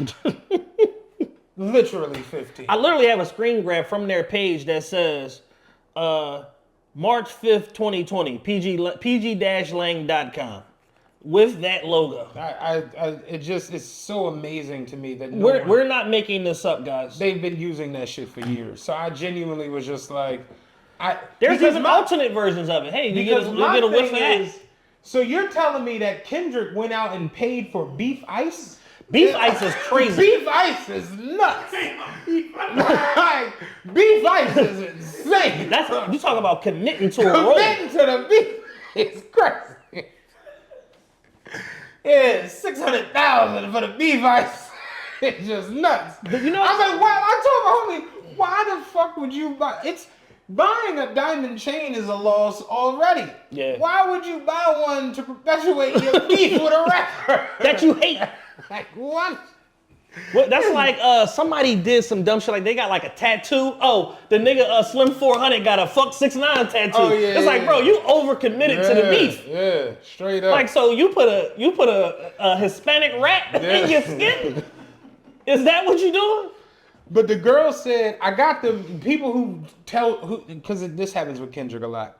If you don't like it, you're not smart and you don't understand how to read between the lines and get the message that he's given. And the girl said, I got the message just fine. I was bored. That's all. Right. She said, you're not going to convince any of us that we didn't experience what we experienced. The goal was to curate a show that got across what he wanted, but was still entertaining. He was way more committed to his point than entertainment. We've seen him do it before. This shit just didn't land. So my mute function is exceptional on Twitter today. So that's probably where I'll spend most of my time with y'all, because I'm not going to go back and forth. Y'all not going to PBS me to death because y'all don't like that many people found it boring. It's supposed to be entertaining. If we weren't entertained, we weren't entertained. Let it fucking go. And that's my homegirl. Shout out to her. Great series of tweets. I seen it. That shit was on Facebook. Yeah. That shit was Great series of tweets. It's the God's honest truth. It's like, yo, how you mad at us? Because while I'm drunk off of Schlitz and buffalo wings, that I don't want to have a black power Even session. the buffalo wings got Schlitz in it. I don't want to watch Bamboozled, the stage play. Right. I don't want to do that. Narrated by Samuel L. Jackson. Some girl, oh my gosh, she had a post on Facebook, was like, I love that in this black ass month, we got this black ass culture that's being represented by this black ass halftime performer and these black ass players for these black ass teams. Everything about it just feels so black. I'm loving it all, from Kendrick to Jalen to Saquon. And the nigga coming on was like, hey, you know, Saquon's wife has some racist tweets pop up. She said, oh, come the fuck on. I'm like, man, and I told Lee last time, I'm like, listen, man, I'm as black as they come. You can see it. I'm black. When I say we going ultra black. And that stunk. You know what I'm saying? And I love Nas. That record That was a stunk. miss. That record stunk. But I'm as black as they come. I'm black, man. I like black shit. I like black people, all that shit. But I'm just kind of at a point now where, like, the blackity black shit is becoming a bit of a burnout, where it's kind of got to get infused into everything. Where if you're not doing the blackity black shit or rocking with the black, somehow you not black enough. And it's just like, no, yo, it's just my day off. But then, You know what I'm saying? but then his black ass gets to sit down with Willy Wonka and do a fucking interview. It's just like, yo, it's my day off and the Super Bowl is on and I got a pizza and... You know, we just watching the Super Bowl. That got Schlitz on it too. You know, we just watching the Super Bowl, trying to enjoy the day, man. And I saw, oh, please tell me I got this shit saved. Fuck, I don't think I saved it. I think I just snorted 4 lots because I'm not trying to hear shit. Yes. I'm trying to watch Chirac the musical. This guy gives his breakdown of the Kendrick Lamar shit. Now, I must point out that he's as old as my dad. Okay. So that's already a funny breakdown. But listen to this motherfucker, man. The halftime show wasn't supposed to be entertainment. It was a message laced with symbolism about our government and control. In the lyrics, the revolution about to be televised. Right time for the wrong guy. Kendrick warned the audience to pay close attention. Samuel L. Jackson dressed as Uncle Sam, a national personification of the United States, symbolizing our government and our military.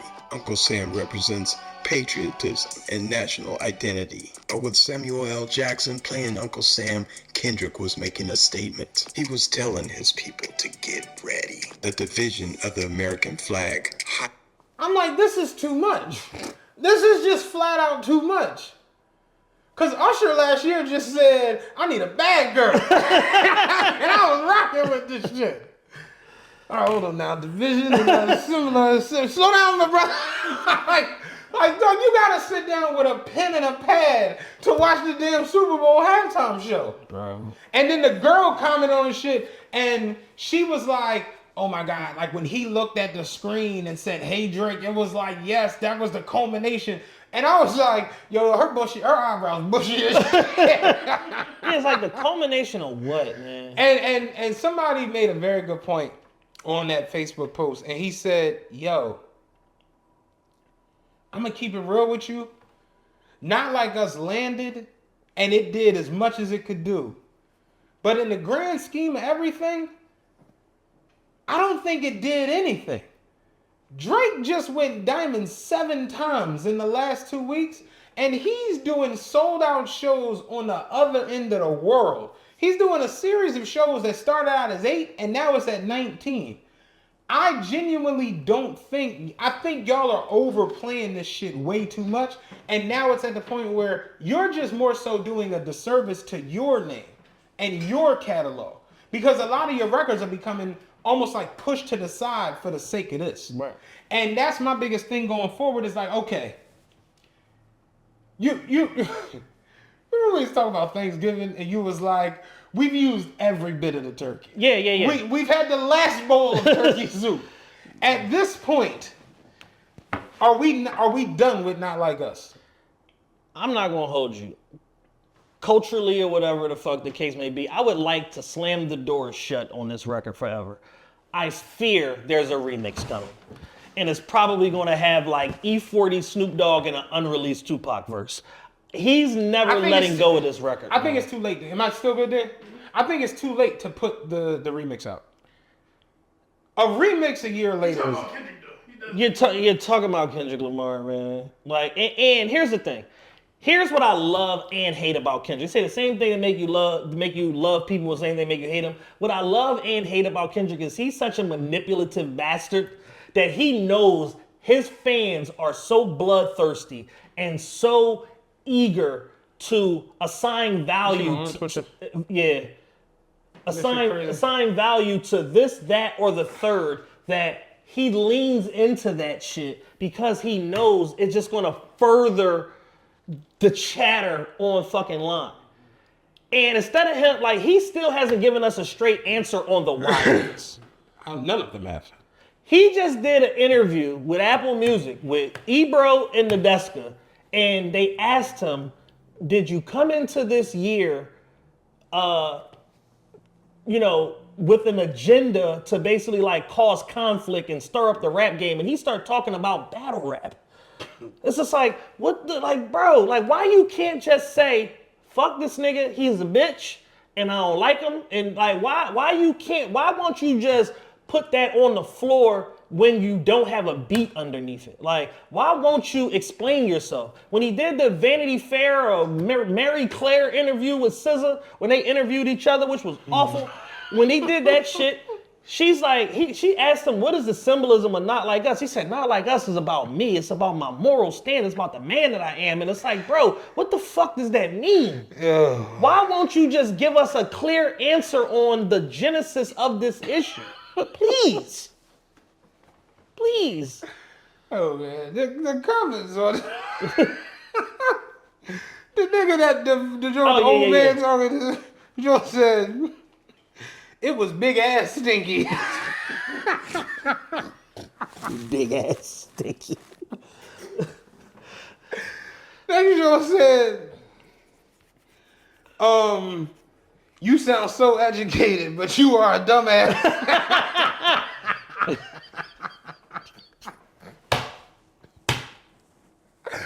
Oh, man. Oh, my God. People are funny as shit. The problem with overselling something. Oh, here go the girl. That Kendrick was throwing at Drake during this halftime show performance. The A minor necklace, bringing out Serena Williams to Crip Walk, the sweet, innocent, but fucking diabolical smile on the camera during Say Drake. When I tell you, I was giggling and kicking my feet when he said, Say Drake. I know. And her eyebrows big as shit. Like, these people are psychopaths, man. And they all got that, that wilderness aesthetic. Wilderness aesthetic. You know what I'm saying? Like, some furry cocks out there in that realm of life and shit. Ain't too many wax certificates, you know what I'm saying, getting cashed in. We've gotten to the point where people hate Drake so much that they've become fans of Kendrick and they weren't. I know niggas that I literally told them, yo, Kendrick verse was better than Pusha on Nostalgia, and they person called me everything but a child of God, and now they're talking about, oh no, because Kendrick is just like, nigga, like, you don't even like this nigga. Yeah. It's not even your type of music. Mm-hmm. But it's, again, winner's fatigue. It's that same shit. It's like, yo, we're tired of this nigga, so let's kill him. Let's get him out of here. Do you have a grade for the Super Bowl performance? Do you? Me? I give it a D minor. I like K. That's funny. Yeah, I give it a D minor. Just because he didn't prioritize hit records, and he has them. The outfit was bizarre. I like the jacket. The jacket was fire. The jacket was dope. Martine Rose designed that Yeah. jacket. Inspired by Jeff Hamilton, Yeah, but Martine the jacket Rose was designed dope. that jacket. Jacket was fire. The mud jeans, I can't get down with them Jones. And that's another joint. Like mud Kendrick jeans. saying, I hate the way that you dress, and then putting that shit on. Yeah, Kendrick saying, I hate the women you fuck, and then bringing all the women he Man, fucked. two of his bitches up there. That's crazy. It's strange. What's up? It's given single white female. I'm not gonna hold you. It's given obsessed, because we've gotten we've gotten deep into the throes of this shit to the point where now people are assigning what Cole said on First Person Shooter to Drake. I said, yo, I could have swore when First Person Shooter came out, y'all said Drake was rapping about some bullshit and fuck his verse. Now y'all are trying to assign the things that J. Cole said to Drake as a means of why this kicked off. If we had a problem, why did I call you to get on the record? Like, none of this makes sense. And the fact that everybody's acting like what just happened for the last year didn't happen, it's insulting to my intelligence and all 5 of my senses. Yeah. Nobody will just say, yo, on this day, this nigga did this shit. I don't fuck with that. I got plenty of niggas I hate. Yeah. Plenty. I hate a lot of you niggas. You know I hate. I hate a lot of I got a call about a nigga I hate today. I I hate a lot of you niggas. I can give you a thesis. I gave you a thesis on every I can give you clear, spelled out annotations, a bibliography. I can give you every explanation on why I hate these niggas. Because I'm good to people and they did some bullshit to me. Facts. So if you can't explain why you either can't or won't explain why you dislike a nigga, I don't know what to make of that. Yeah, you're just being weird now. It was very clear why Tupac and Biggie had an issue. Yeah. It was a made up issue, but nonetheless, It was we ride on that lie. We ride on the issue. We knew it was. Pause. Jay-Z and Nas, we knew what the issue was. Right. Jay-Z was obsessed with Nas, and Nas was not going for it. Yeah. Nigga, I have none of that. Yeah, I won't have none of that. Yeah. Why are you all on my dick, dog? Why do you have my homie in the video? Because you can't get me in the video. Yeah. You are obsessed. Yeah.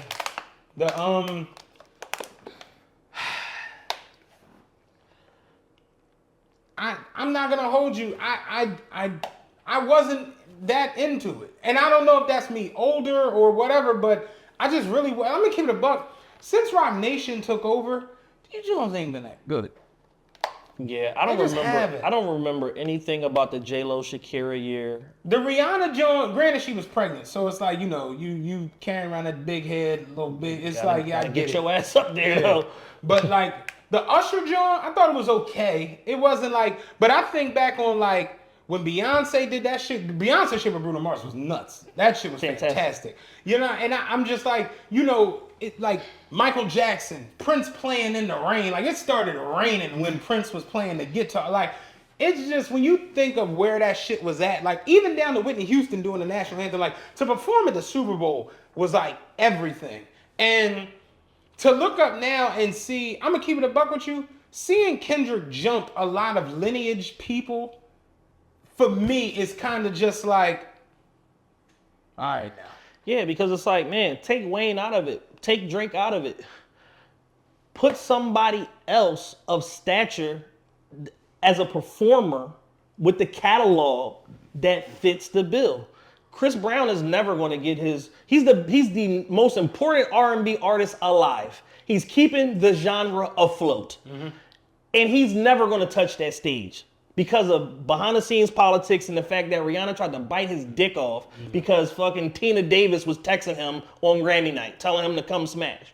So with all of that being said, it's like, yo, how long are we going to masquerade politics under the guise of the culture when the guys that are actually putting on for the culture are not getting their just due or their opportunity to touch these stages? Yeah, I saw that pop back up last night. I saw a lot of people that's just like, man, where Wayne at? Like, and for y'all to say, oh, Wayne wouldn't have been, it's just like, man, it's so many songs that would have rung off on that stage. And so, again, I can go into bringing out guests. And Man. like, To you that know, point, I gave somebody told me, one of our listeners told me Wayne don't have a Super Bowl set, blah, blah, blah. And I itemized the set for him. You want to hear my Wayne Super Bowl set? okay. A Millie opener, 6 foot, 7 foot. I'm the One featuring Khaled, Quavo, and Justin Bieber. No Problem with Chance the Rapper. No Love featuring Eminem. The Motto featuring Drake. Right Above It featuring Drake. Swagger Like Us. What's Poppin' with Jack Harlow. Lollipop. How to Love. Mirror featuring Bruno Mars. And Mr. Carter as the closer. I kind of want We Taking Over as a closer, but Birdman verse leading into his verse. And then he ends sitting in on the throne. Birdman is never touching that stage. Hey, I'm just saying. Birdman performed Essence Fest 2 years in a row. He ain't never getting on Super Bowl stage. And I picked those songs in particular because it's like we've gotten, like, hip hop has become so reductive to the point where it's like if you're not popping right now, then people are like, oh, what he supposed to perform? He ain't had a hit in XYZ. And it's like, yo, the Super Bowl was never about what you got going on right now. This is a celebration of your legacy and your catalog and putting it on a global stage. So all of these records, A Millie, Grammy winner. I'm the One, #1 single, which is just went diamond. No Problem with Chance, Grammy winner. The Motto featuring Drake, Grammy nominated. Swagger Like Us, Grammy winner. Performed it on the Grammys, all 4 of them together. Lollipop, Grammy winner. Mr. Carter, it's like all of these records that are important by y'all standard. Because they're important to us regardless. Crazy part is, if I was to do a Wayne set, it'd be totally different songs and it would still be in that same vein.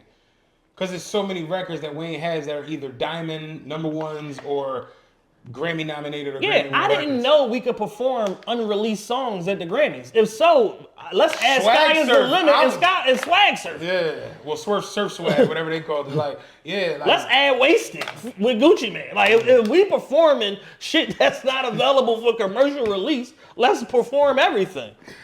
Imagine Wayne doing the "Oh, let's do it" freestyle. Yeah, rolling freestyle. Why you bring Gucci?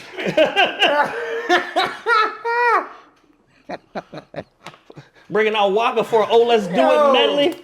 WAP on stage at the motherfucking Super Bowl is crazy.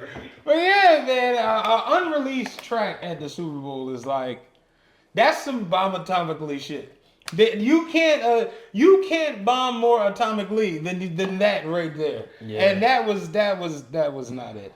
I saw a lot of people like just saying shit and overselling it. You know what I'm saying? Clint, our brother, last night was like, he posted something that said Jesus Christ. And I commented on and said, nothing about this was Jesus Christ words. Why you bring Jesus into this? But people know that the algorithm right now, if you say something positive about Kendrick, you get rewarded. If you say something negative about Drake, you get rewarded. That's my last If point. you add them together, your shit goes up. Seeing all these pages, engagement farm. I'm talking about Bleacher Report, Yeah. ESPN, Gridiron Gang, goddamn Home Improvement. All, like, any page out there last night had something to say about it. It's just like, damn, we down bad, man.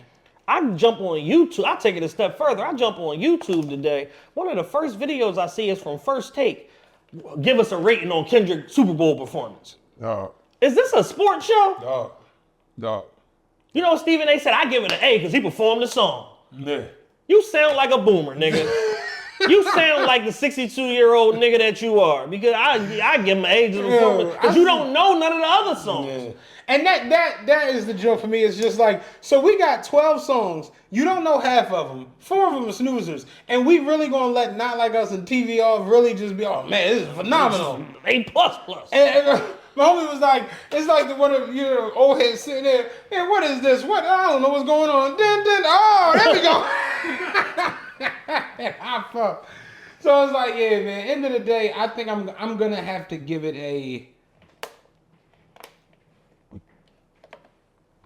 I'll give it a C-. I'm being nice. I'm not doing it. I'm grading it on a heavy curve. I'm not doing it because I'm just sick of the narratives online. I'm sick of his... I'm just more so The where I'm at bots. is... I'm sick of everyone. He is a little black nigger. And I will say... Jesus Christ. I don't know why you say that. Like, I will say, it's almost like the Eagles. I like them. They're okay. It's the fans. And I don't think it's Kendrick more than it's the Kendrick fans Yes. who are making this song and this whole movement absolutely gross. He's laying into it a bit much now, but he did do what he was supposed to do. He put the records out. He dropped after the whole not dropping bullshit. I'm not mad at that. And at the end of the day, he put out GNX. He got an album out. He got a tour out of it. Is it selling? No. But hey, you know, got It's some out shows. there. It's in the It's out marketplace. there. You know what I'm saying? GNX, while I don't really care for it, there are a couple songs on there I like. I do like TV Off and I do like Squabble. That's really it. I like Luther. You like Luther. What's another one I liked? Dodger Blue. Dodger Blue. There you go. I like that record. Yeah, But when the album came out, people said we were unfair, you know, in our ratings. I don't give a fuck. You know what I'm saying? My Just rating. because I'm where I'm at, it's my rating. That's another thing, too, now. Y'all not gonna change my mind. So it's like, spare me, drop your comments, say whatever y'all want, whatever. You're not gonna change my mind.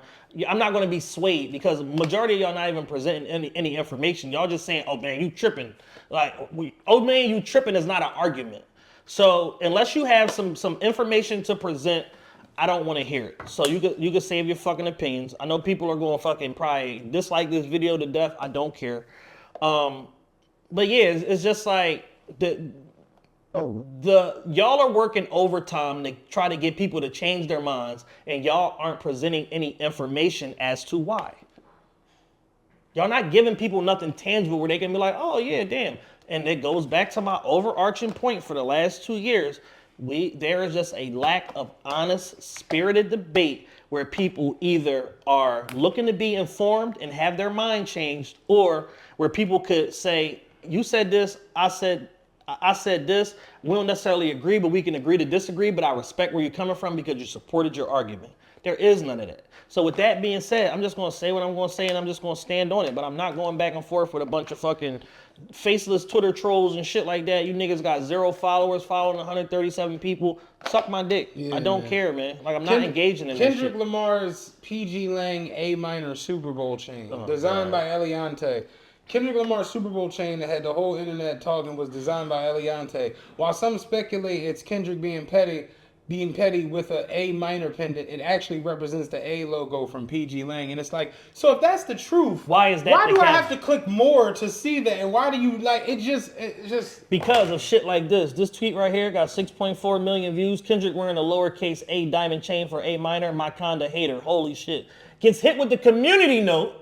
And instead of deleting it, it's still up. Yeah. And people are still engaging in this shit. Because we've rewarded people for being liars, for being misleading, for being negative and all of that shit. And I personally don't want to live in a world like that.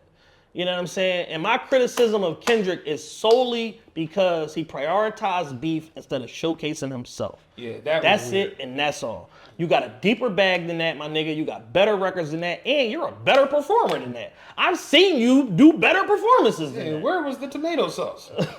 Like, you know, I'm being serious. He showed up in street clothes and, you know, just bounced from fucking set to set with Samuel L. Jackson as Uncle Sam. I get it. I saw Bamboozle.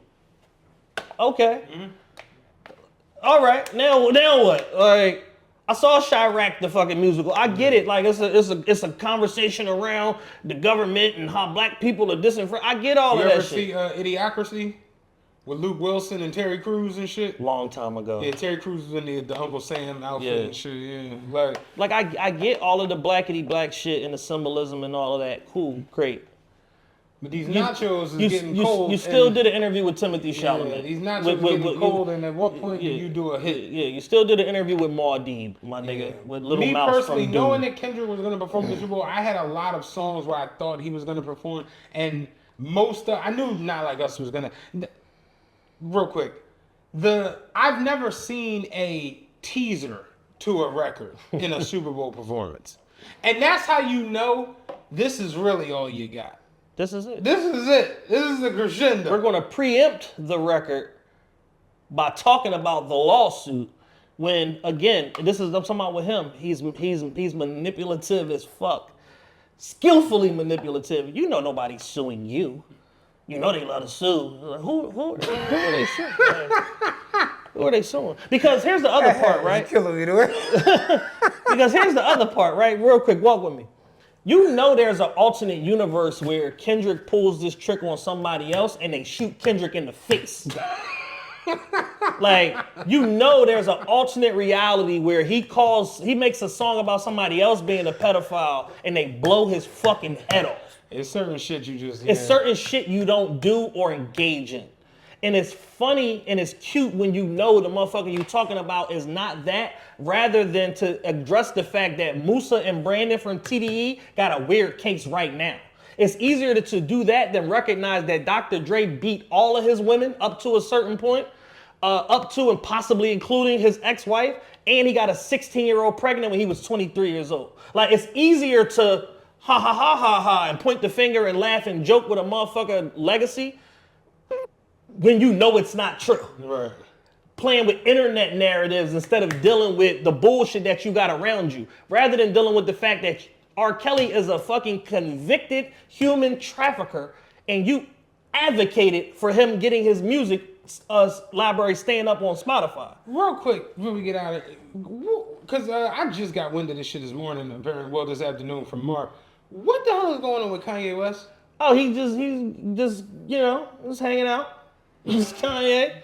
Just wildin'. But apparently he tweeted like free puff or something? Yes.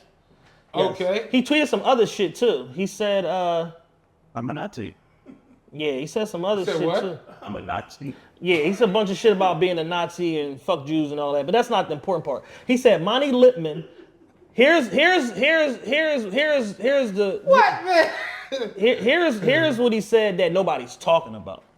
Monty Lippman, Lucian Grange, Universal Music, and the Vivendi Corporation used Kendrick to make an example of Drake, then had the Grammys singing the A minor line. If Drake was taken to jail for pedophilia claims, they would play that song in the courtroom and everyone that danced to Drake would get their popcorn and watch another black idol be thrown in jail. Beside Bill Cosby, R. Kelly, Thug, Puff, who's next on the list? Who's next to get an example made of them?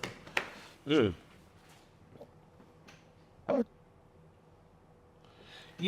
Kendrick Lamar needs to scream free puff from the Super Bowl stage, and we all know why. And I'm just going to respectfully leave it just like that. But that's the hypocrisy. One nigga's in jail and the other nigga's at the Super Bowl. What did Kendrick do? Kendrick Lamar needs to scream free puff from the stage, and we all know why. That's a dog whistle. Yeah, the allegation. Yeah, that's a dog whistle. We all know why. And I'm just going to respectfully leave it light, just like that. But that's the hypocrisy. One nigga's in jail and the other nigga's at the Super Bowl. Oh, so Kanye been wildin'. Wildin'. I didn't know any of this. Yeah, he been going. I gotta get back on that Twitter. Like, yeah. I actually been contemplating deleting all my socials over everybody.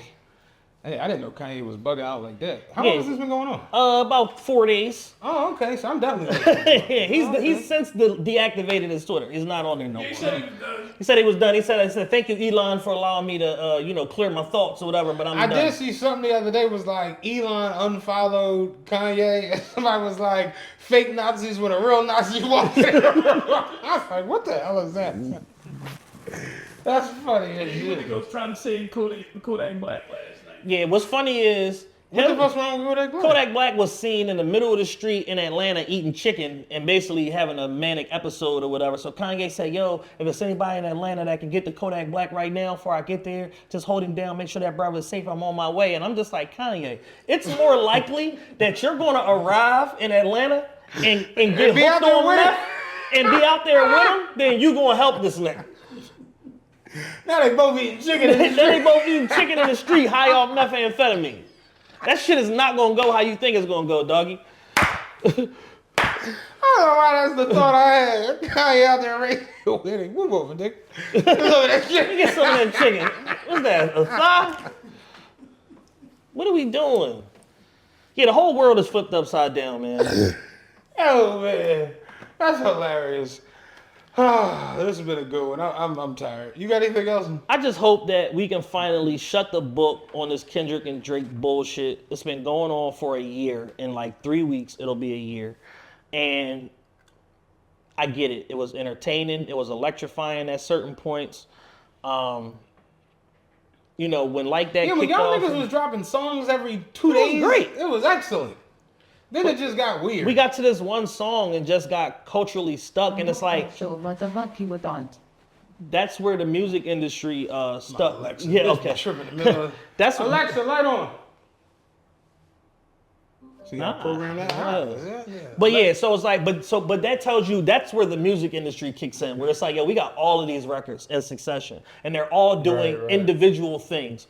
Some charting, some on Instagram only, some on YouTube, some Right. on DSP, some not, da. Because that's the spirit of a rap beef. Right. We did. I was fucking Styles P wasn't putting the songs on a maxi single Right. and sending it to Sounds of Upper Darby and Tower Records. Right. Like, you got these records how you got them.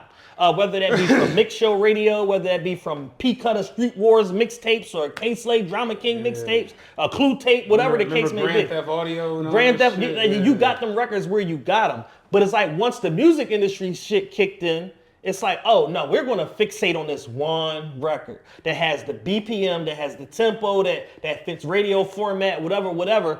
Content be damned, because the record fits what we know we can sell to motherfuckers, and they put tens of millions of dollars behind this record. The money that has gone into Not Like Us has been unprecedented. Like, and I didn't realize just how over Drake the powers that be are. I saw the American Heart Association the other day release a thing that said Not Like Us has the perfect BPM for non-mouth resuscitation with CPR. So if somebody faints and you want to give them CPR without using your mouth, use the Not Like Us beat. And I'm just like, come again? Yeah. What about Grease Lightning? Oh no, fuck that. Like, They placed it everywhere. I've seen promotion behind this record I've just never seen. Yeah. I've never seen There's it. 101 beat per minute songs out here. It's crazy. My last point. My last It's our point. ninth last Yeah, point. my ninth last point. Tyga and YG have made 600 variations of Not Like Us over the years.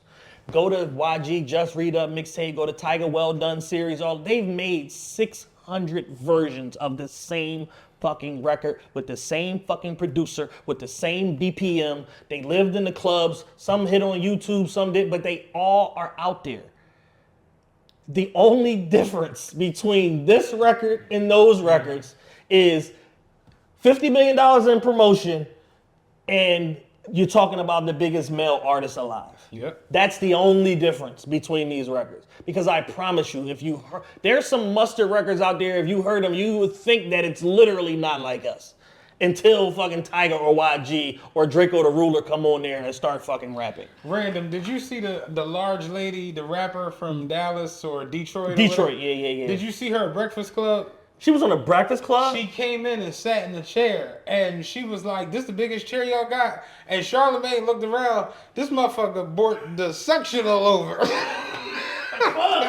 club section. I didn't even know they had a section in the damn show. I seen that shit. I was like, "Yo, boy, man, I'm about to show it to you." I was dying when I see that shit earlier. Think you can fit in a little. What you want? What you need? A bigger chair or something. Yes, you got Eddie Little. Yo. And That's what I'm talking about. Good, this is the accommodation. there you go. Nah, it's good. It's perfect. You know, They slid the club section all over. Oh. I say, what is going on, y'all? We are so we're such an unserious. And then talking about accommodations, and it's just like, yeah, there's always an accommodation if you willing to fucking pay for it. And it's like, like I said on the joint, as a large person, I'm never ordering the regular Uber. Right. I'm just not doing it because accommodations provide an XL. Yeah. Yeah, Charlamagne slid the club section all over. I was like, oh, what in the world? Heard that shit scraping the floor up. Remember when we was redesigning Noto? Move shit around. My goodness, Hey, man. man. But I got nothing else, man. Congrats to the Eagles.